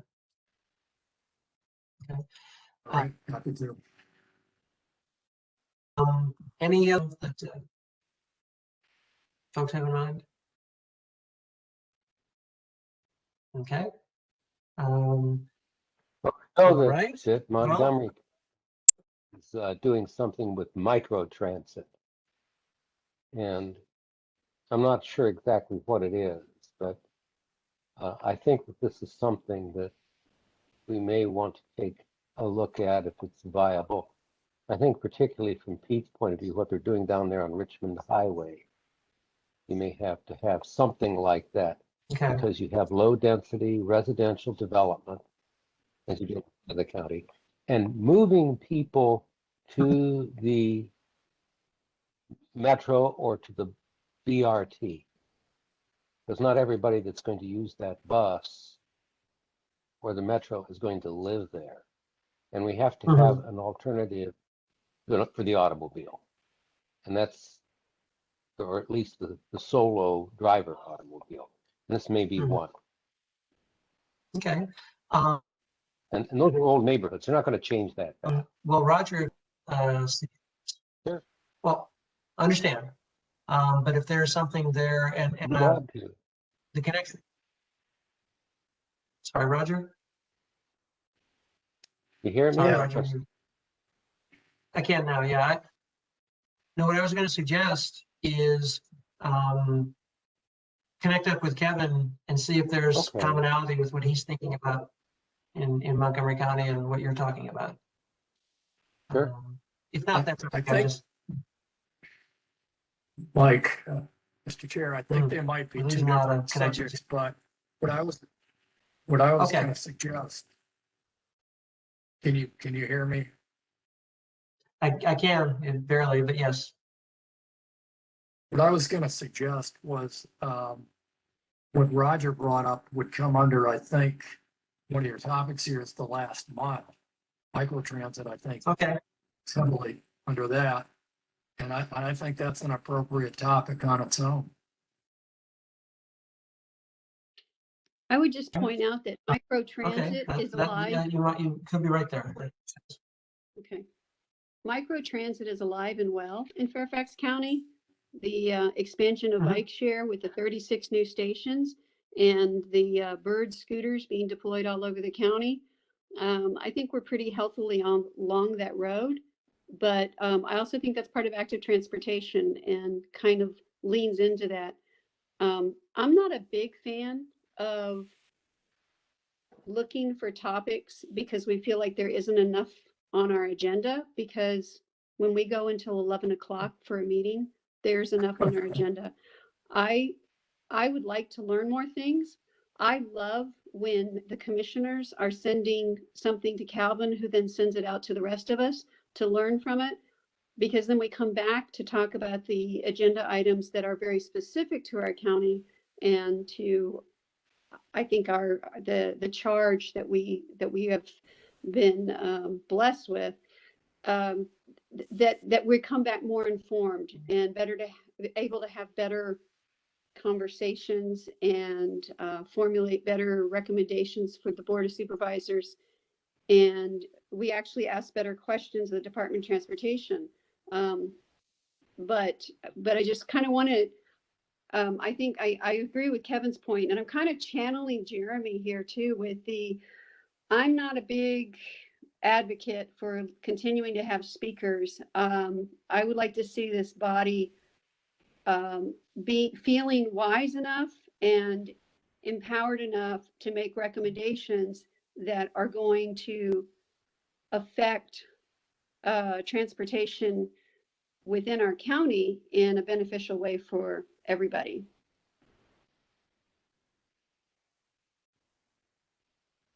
But I may have completely misunderstood the purpose of the commission, so you can certainly correct me.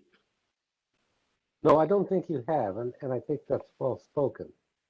It means that all of us are going to have to do more homework, but maybe that's a good thing.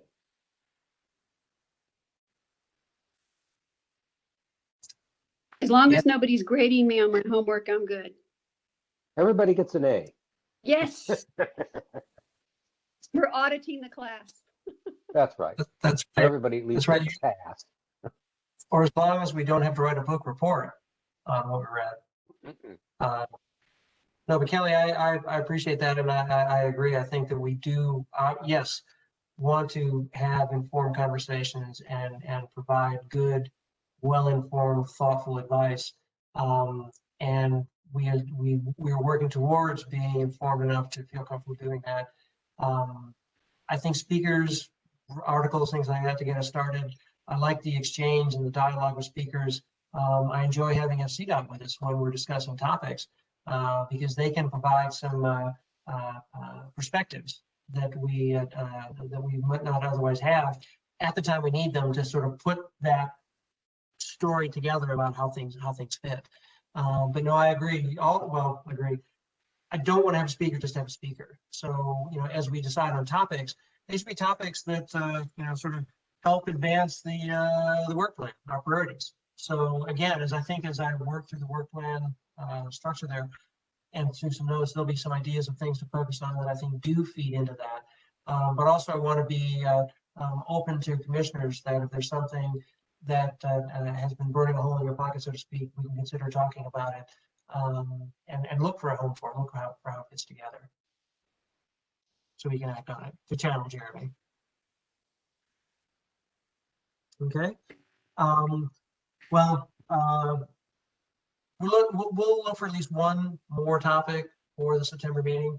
And so I'll look around there. Open to suggestions. Again, this is not your last chance to weigh in there. So if you do see something you think is germane and helpful and productive, we're certainly open to doing it. Okay. Yeah, I would just Kelly, not to maybe counter what you said, but I would never want to presume that we're the font of all the knowledge and that we wouldn't learn something from having a speaker on a given topic. Oh, I hope I didn't give you the impression that we didn't want to do that. And I don't think that's what Kelly was saying either. It's a balance, but we don't want to have a speaker just to listen and then go away and not do anything with it. I think we want the speakers to help inform us. And quite honestly, as part of the outreach strategy, I would like to see to talk with us, to engage in a discussion, to have these experts work with us to shape our thoughts. Now, they won't be there to vote. That's our responsibility to vote and do resolutions. but to learn things and to have them be part of our dialogue and our learning process. Imagine doing that with folks in the community. That's powerful. We can do something like that. That's very labor intensive, hard to do, but I hope someday we'll be able to do more of that kind of stuff. I would think it'd be similar to what we just did with Active Fairfax, and that is, in the beginning, they basically said, this is what we're doing. But then we engaged with them and we got into the deep weeds with them. So, you know, we became maybe not experts, but we became knowledgeable enough to understand and maybe help them have a better product. So, you know, that's me. Presentation is great, but I want to have those discussions. So, and I'll be quiet again. It's okay. It's okay. No, I think the Active Fairfax conversations were good on a number of levels. And it was our first opportunity as a TAC recently here to get into things in some detail and work together. And I was very pleased at how that worked, how we worked together and how we worked with FCDOT. So I hope FCDOT agrees. Well,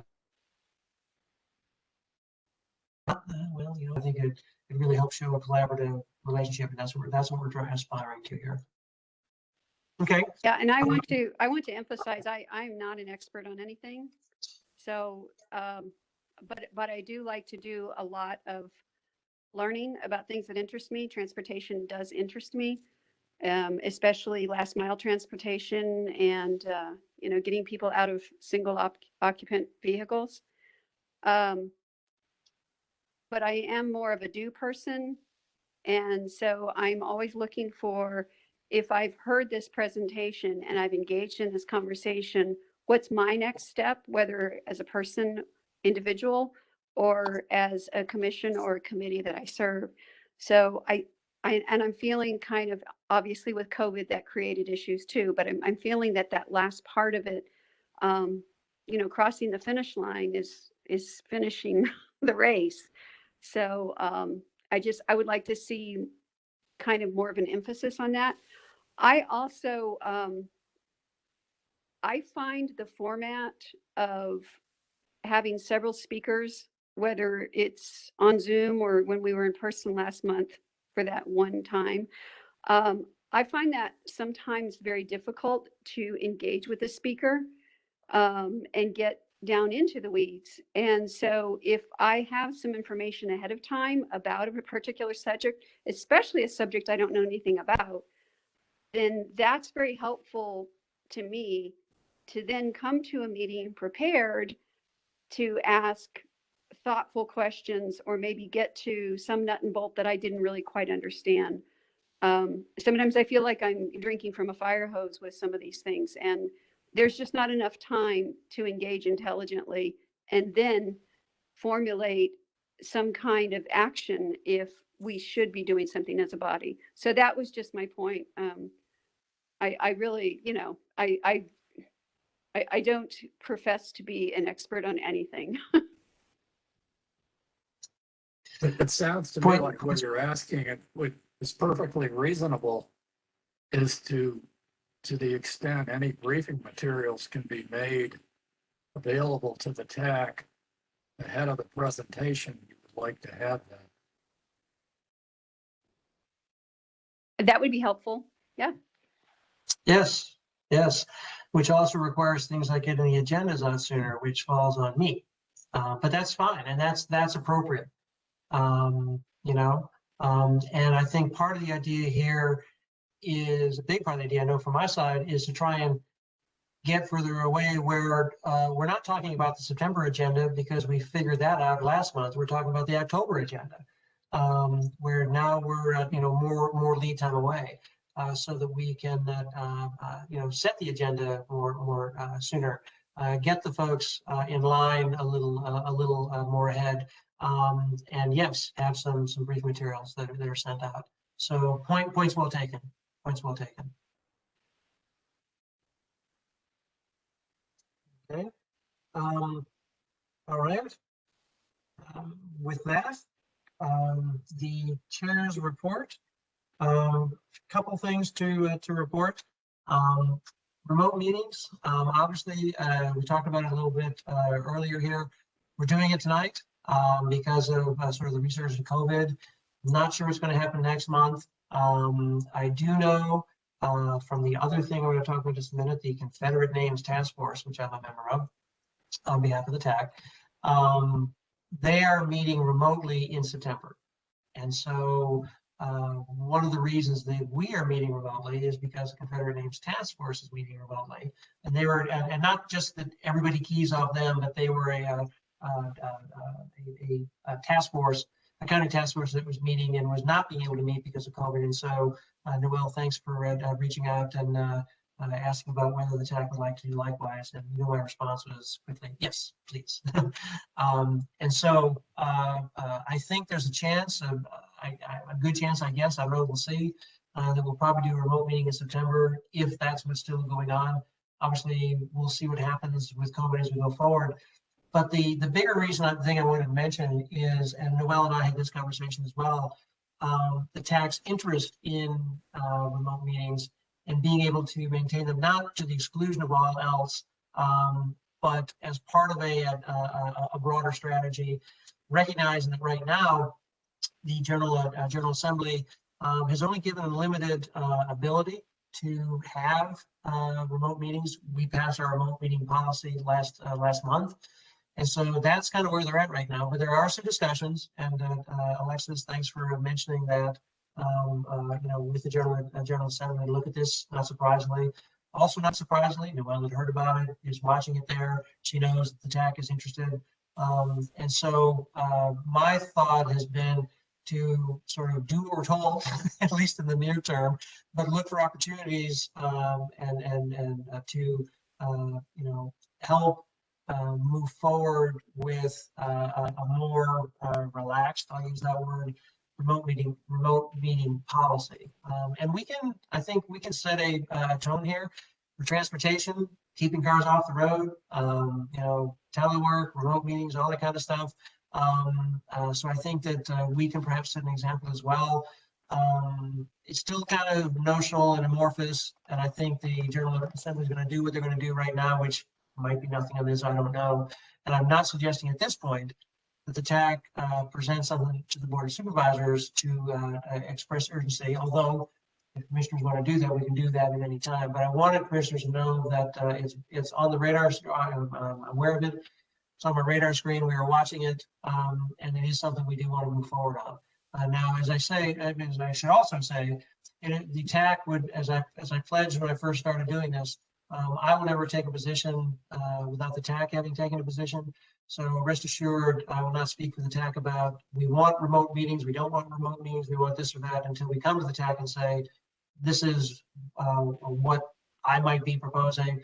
What do you think? What I have just said is we want to be involved in the discussion. Please let us know what's going on, and that's kind of where we're at.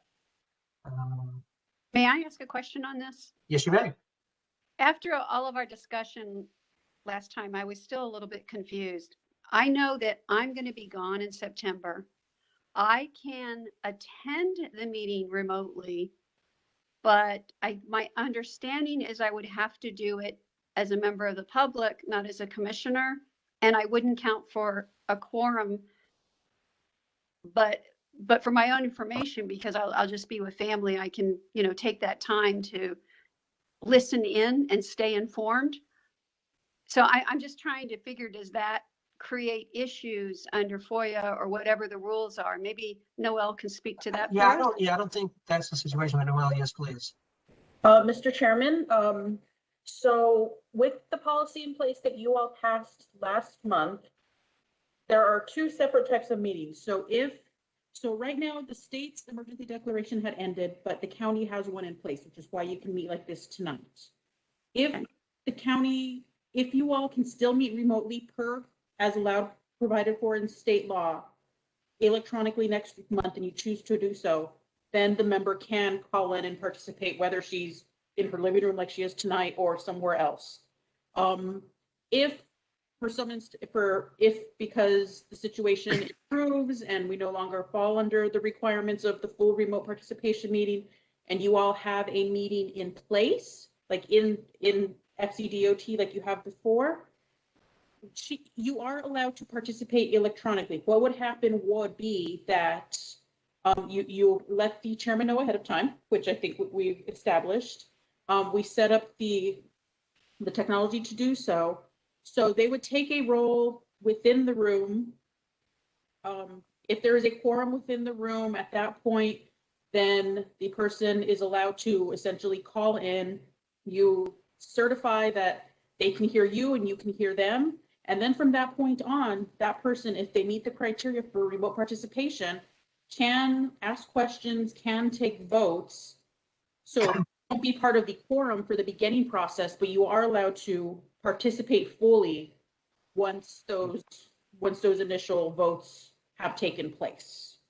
Thank you, Noel. We do have materials on how to explain that we will get to you all should that be the case. But yes, so once the quorum is established within the room, one of the members can participate remotely.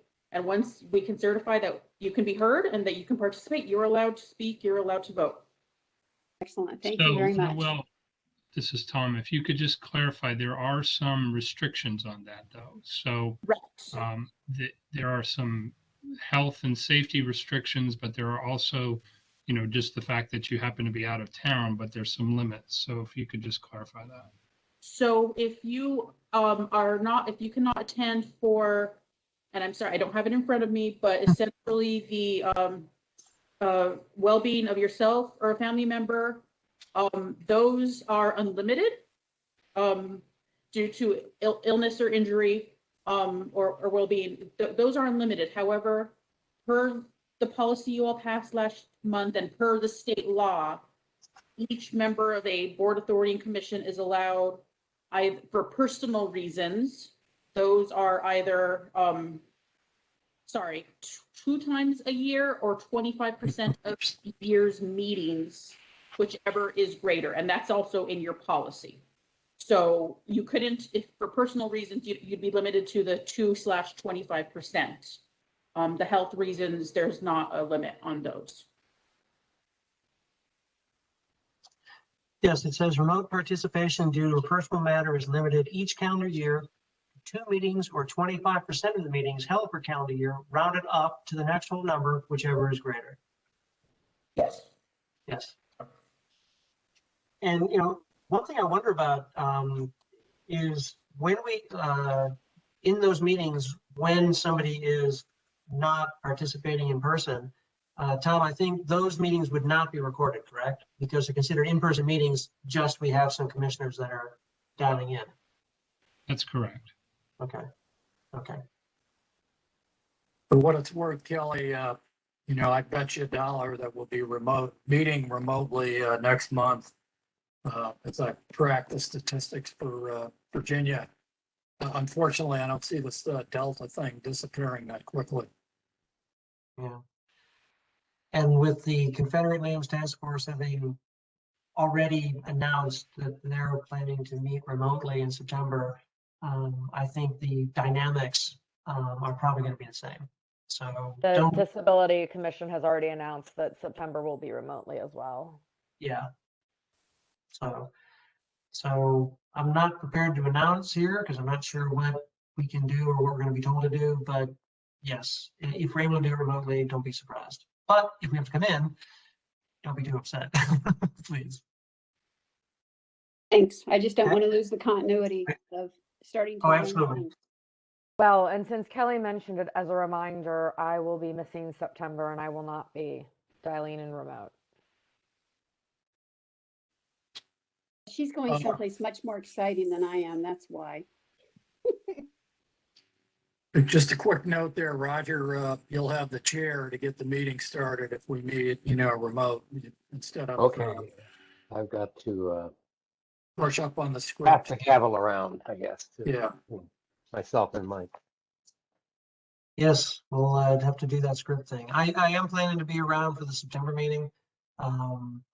As I said earlier, my plans changed on this meeting, so here I am. But I would have still have done it remotely. So either way, it would have worked out. Okay, last thing I'll mention for me, and then we'll go around to the commissioners' updates. So hopefully we can get out here a little earlier than usual. is, as I mentioned, the Confederate Names Task Force had its first meeting yesterday. Let's see, we're about 2.5 hours. Their goal going forward is 2-hour meetings twice a month, the second and third Monday of each month, starting in September. And so what the group is going to do is decide whether to change the name of Lee Highway and Lee Jackson Memorial Highway, and if so, what to change the names to. Obviously, there's a expectation that maybe the names will change. I think that's probably where this is going, but there's a number of folks there from a number of different perspectives, and I don't think the outcome is preordained. And when I say that is that there's obviously history pieces, there's ways to talk about history, there's ways to incorporate it. There's also ways to show respect to the past and the future. A lot of different ways to do things. And in the initial conversations, which really sort of just introductory, it certainly seemed folks were open to that. Hopefully we don't get into knife fights going forward. I don't think we will. It'll be a very interesting dialogue there. And so I'm there, yes, we're representing the commission, but I'm not there saying the commission believes. So what I'm trying to do is, be open-minded, listen, look for some solutions there. Part of this, yes, is the cost of doing this. It's not inconsequential to change a lot of street signs and change a lot of maps and things like that. And we'll get briefed on that. We'll understand how expensive that is. One of the questions I know will come up is, so if we do these two, is that it? In fact, or do we do more? That question has already come up. So I'll keep the TAC posted as we're going forward here. It's not so much a transportation issue per se, so I don't think it's something we're going to need to discuss and take positions on, although if there are things that commissioners are particularly like to be mindful of or things like that, please do let me know. Okay. Just thank you for representing us and also being open-minded that there are other viewpoints on that. So I appreciate that. Appreciate that. Well, one of the people there, African American, very thoughtful, and there's a lot of thoughtful people there. But one was just think about what it would have been like to be a slave and how you would have felt and how you feel now. And I think that's what folks in the group are going to try and do is put themselves in each other's place a little bit and just listen. I hope that's the case. We'll see. So, but thank you, Kevin. I appreciate it. Just one thought, Mike. Yes, sir. Just a suggestion to consider is if people don't like the name because it's named after a human, I can respect that. But at the same time, I suggest that you don't name it after another human because we're all flawed. Name it after something else. That's just the thought. Was if you're trying to do away with divisions and everything else in the land, if you name someone else, I don't care who it is, someone won't like that name. Well, I do know that Arlington, I believe from what I've seen, that Arlington is looking to perhaps rename Lee Highway, I think Langston Highway. Apparently an abolitionist, or again, I apologize for not knowing his background. But that is somebody they're looking to potentially name it after. And that's a factor, because one of the things that I look at is that we're going to keep changing street names every few blocks. I don't expect this group to say we're going to rename Lee Highway into 6 different people. Who knows where the group could go? But one factor is, well, if Arlington has picked a name already, can we live with it? That I'm sure that will be part of the conversation. It has already shown up on Google Maps in the Fairfax County extension of Lee Jackson Highway. Sorry, what was that, Kelly? It has already shown up as Langston on the Google Maps, Okay. which for the Lee Jackson part, a highway part that's in Fairfax County, Google Maps has already changed it to where Arlington changed it to. So interesting. They're reading the tea leaves way ahead of the rest of us. Predicting an outcome, how dare they? Confusion. We just name it differently in every county? Or how about even every jurisdictional area to make this whole thing more fun? Oh, every street light, we need to change the name. And then it becomes transportation issues, but we should probably move on. Yes, I think we should. very good. Okay. Can I so- just say, Mike, just quickly that I think Commissioner Sidnick is a very interesting suggestion. So please keep that in mind. I will. Okay. I'm writing it down right now. Okay, now it's commissioners update. So what I'll do is I will go around the room in the same order that I call the roll. So with that, to start, please, Linda Sperling, Commissioner Sperling, any comments? Thanks for the group. No additional comments. Thank you. Okay, thank you. Reddick District, Commissioner Morris. Two things. One, to Commissioner Westerhoff, did you have access to the data you need on the unfortunate fatality, the bike fatality in Centerville a couple of weeks ago? Ray Buzo? I don't know the name, Yeah. but there, yeah. I don't have, I could get access if I need it. well, I'm just thinking that if that's a topic that you took off the table tonight and we're going to be addressing again, that there might be something in there useful to you. So I just wanted to, to make you aware of that if you want. Thank you. And then the second item, and I don't know if that's an executive session type of item, but the potential vacancy we might have, Mr. Chair. Yes. I'm going to reach out to the commissioner in question who should remain unnamed and ask for his intentions. And tell him that this has proceeded far enough. Just and to underscore that you were one commissioner away, I think, tonight of not making quorum. Yes. That's true. Mr. Chair, I saw that he accepted this meeting earlier, either today or yesterday. But what I saw on my email when it said automatically when he responded, but I didn't know what happened. Okay. Calvin, could you repeat that? I didn't hear what you said. On my email, I saw the confirmation that he accepted the meeting. That he was going to attend the meeting. Oh, okay. Okay. Yeah, but we didn't see him. Well, maybe he was trying to get in. Maybe he was one that couldn't. I will, when I reach out, I will make no presumptions and see what the situation is and take it from there. That's all I had. Thank you. Thanks, Kevin. Appreciate it. Okay. Hunterville District, Commissioner Westenhoff. Just, this sort of touches on the bike education. This past Sunday, we had an adult learn to ride class in Fairfax County, put on and paid for by Fairfax Alliance for Better Bicycling, as well as Rest and Bike Club. And it was amazing and very successful. And the grins on the faces of the people that learned to ride a bike for the first time, only one of them was under 20. It was just amazing. And the class was limited to 10 people because of COVID restrictions and all of that. But we already had 8 people on a waiting list for the next class. So the next class, and this is the information for you all, the next Adult Learn to Ride class will be September 12th. And it's at the Burke VRE station. And the access point for people to register is through FAB has an Eventbrite link. And I think over half of the places are already spoken for. So it's just really exciting. The class was amazing because it was diverse in age, background and ethnicity. There were men and women. There were people just from all different walks of life.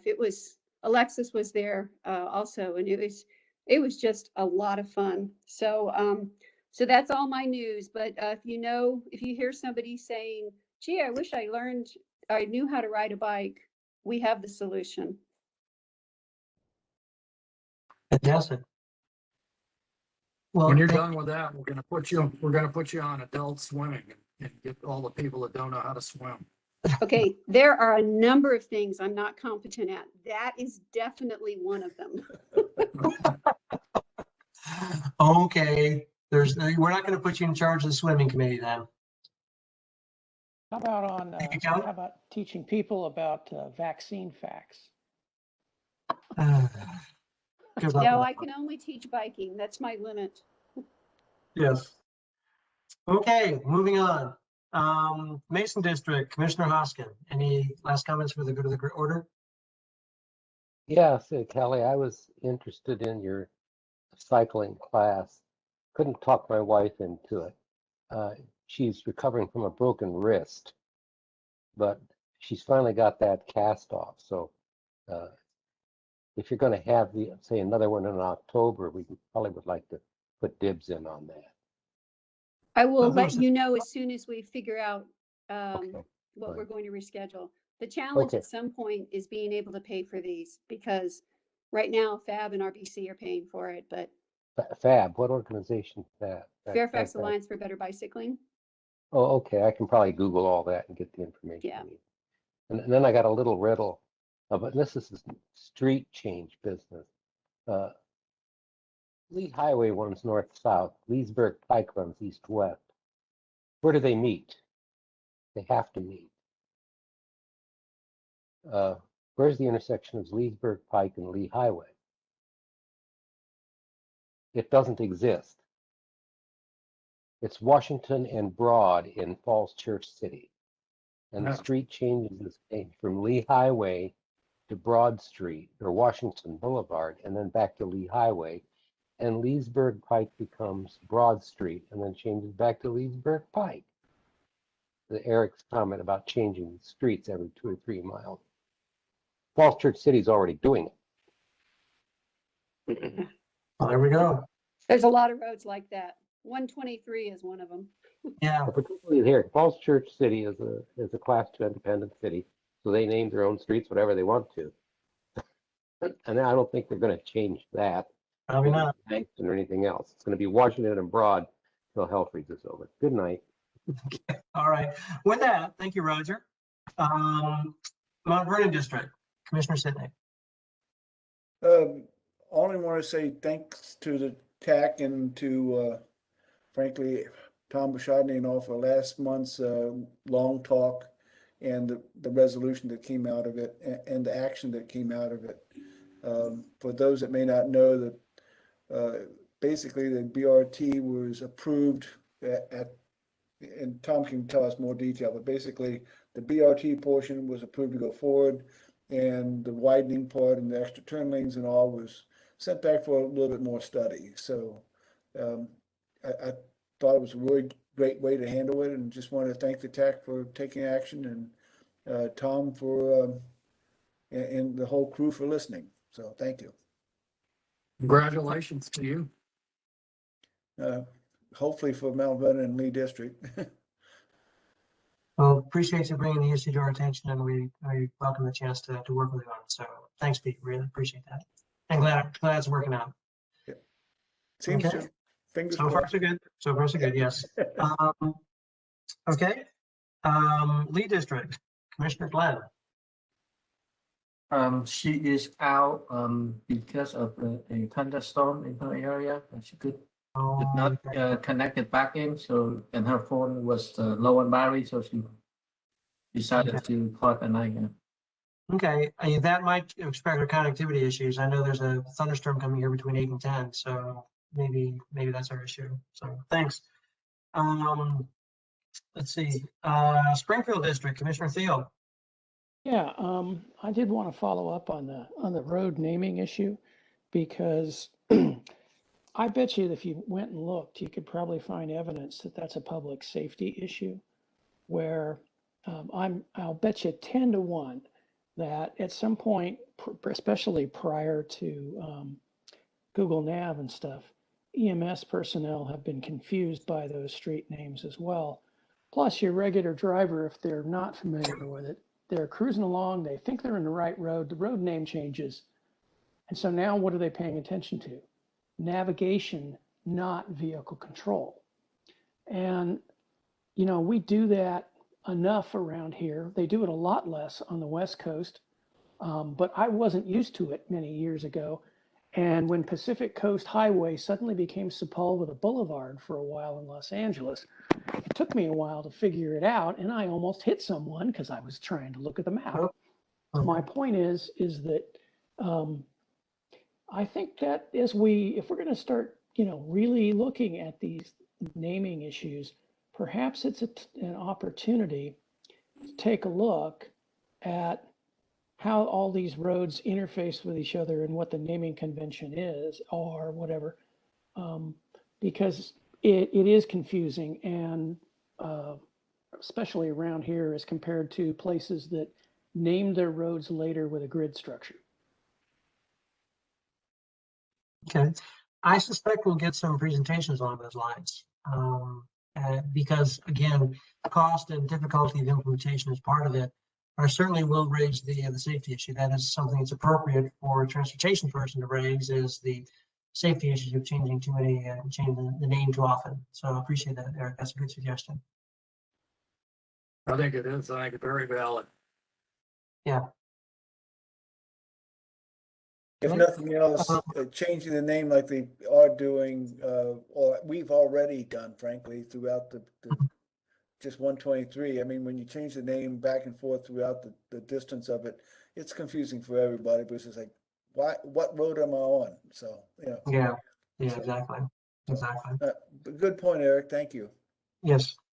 Okay, and with that, we turn our attention to the final commissioner who has not yet been called upon, who will then be able to, when she's done, make the motion to adjourn. And so that honor goes to our vice chair, Fairfax Area Disability Services Board, the one and only, Commissioner Jones. I make the motion to adjourn. Oh, no comments. I hear a motion to adjourn. Second. When's the party being thrown by the vice chair and the chair now? They've been when's your inaugural party? Well, you know, I think we'll have to be in person for that, although I guess, well, yeah, we'd probably be in person. So next time we get together, maybe after the meeting, we'll try and have the meeting be a little bit shorter. There's a watering hole nearby. First round's on us, maybe, or me, or whatever, or everybody wants to come, sure. Well, here. There we go. There we go. So an incentive to come out of the house one time in the next 3 months. I'll spare you any further pain and call the vote. All right. There's a motion on the floor. Second. Aye. All right. All those in favor of adjourning, please say aye. How about just signing off? Anybody opposed? I can't believe it. Hearing none, the motion to adjourn is carried at 9:52 p.m. The meeting is adjourned. Thanks once again, commissioners, for an enjoyable gathering, and look forward to doing it again next month, and enjoy the rest of your summer. Nice. Bye. Be safe, everybody. Great meeting. Good night.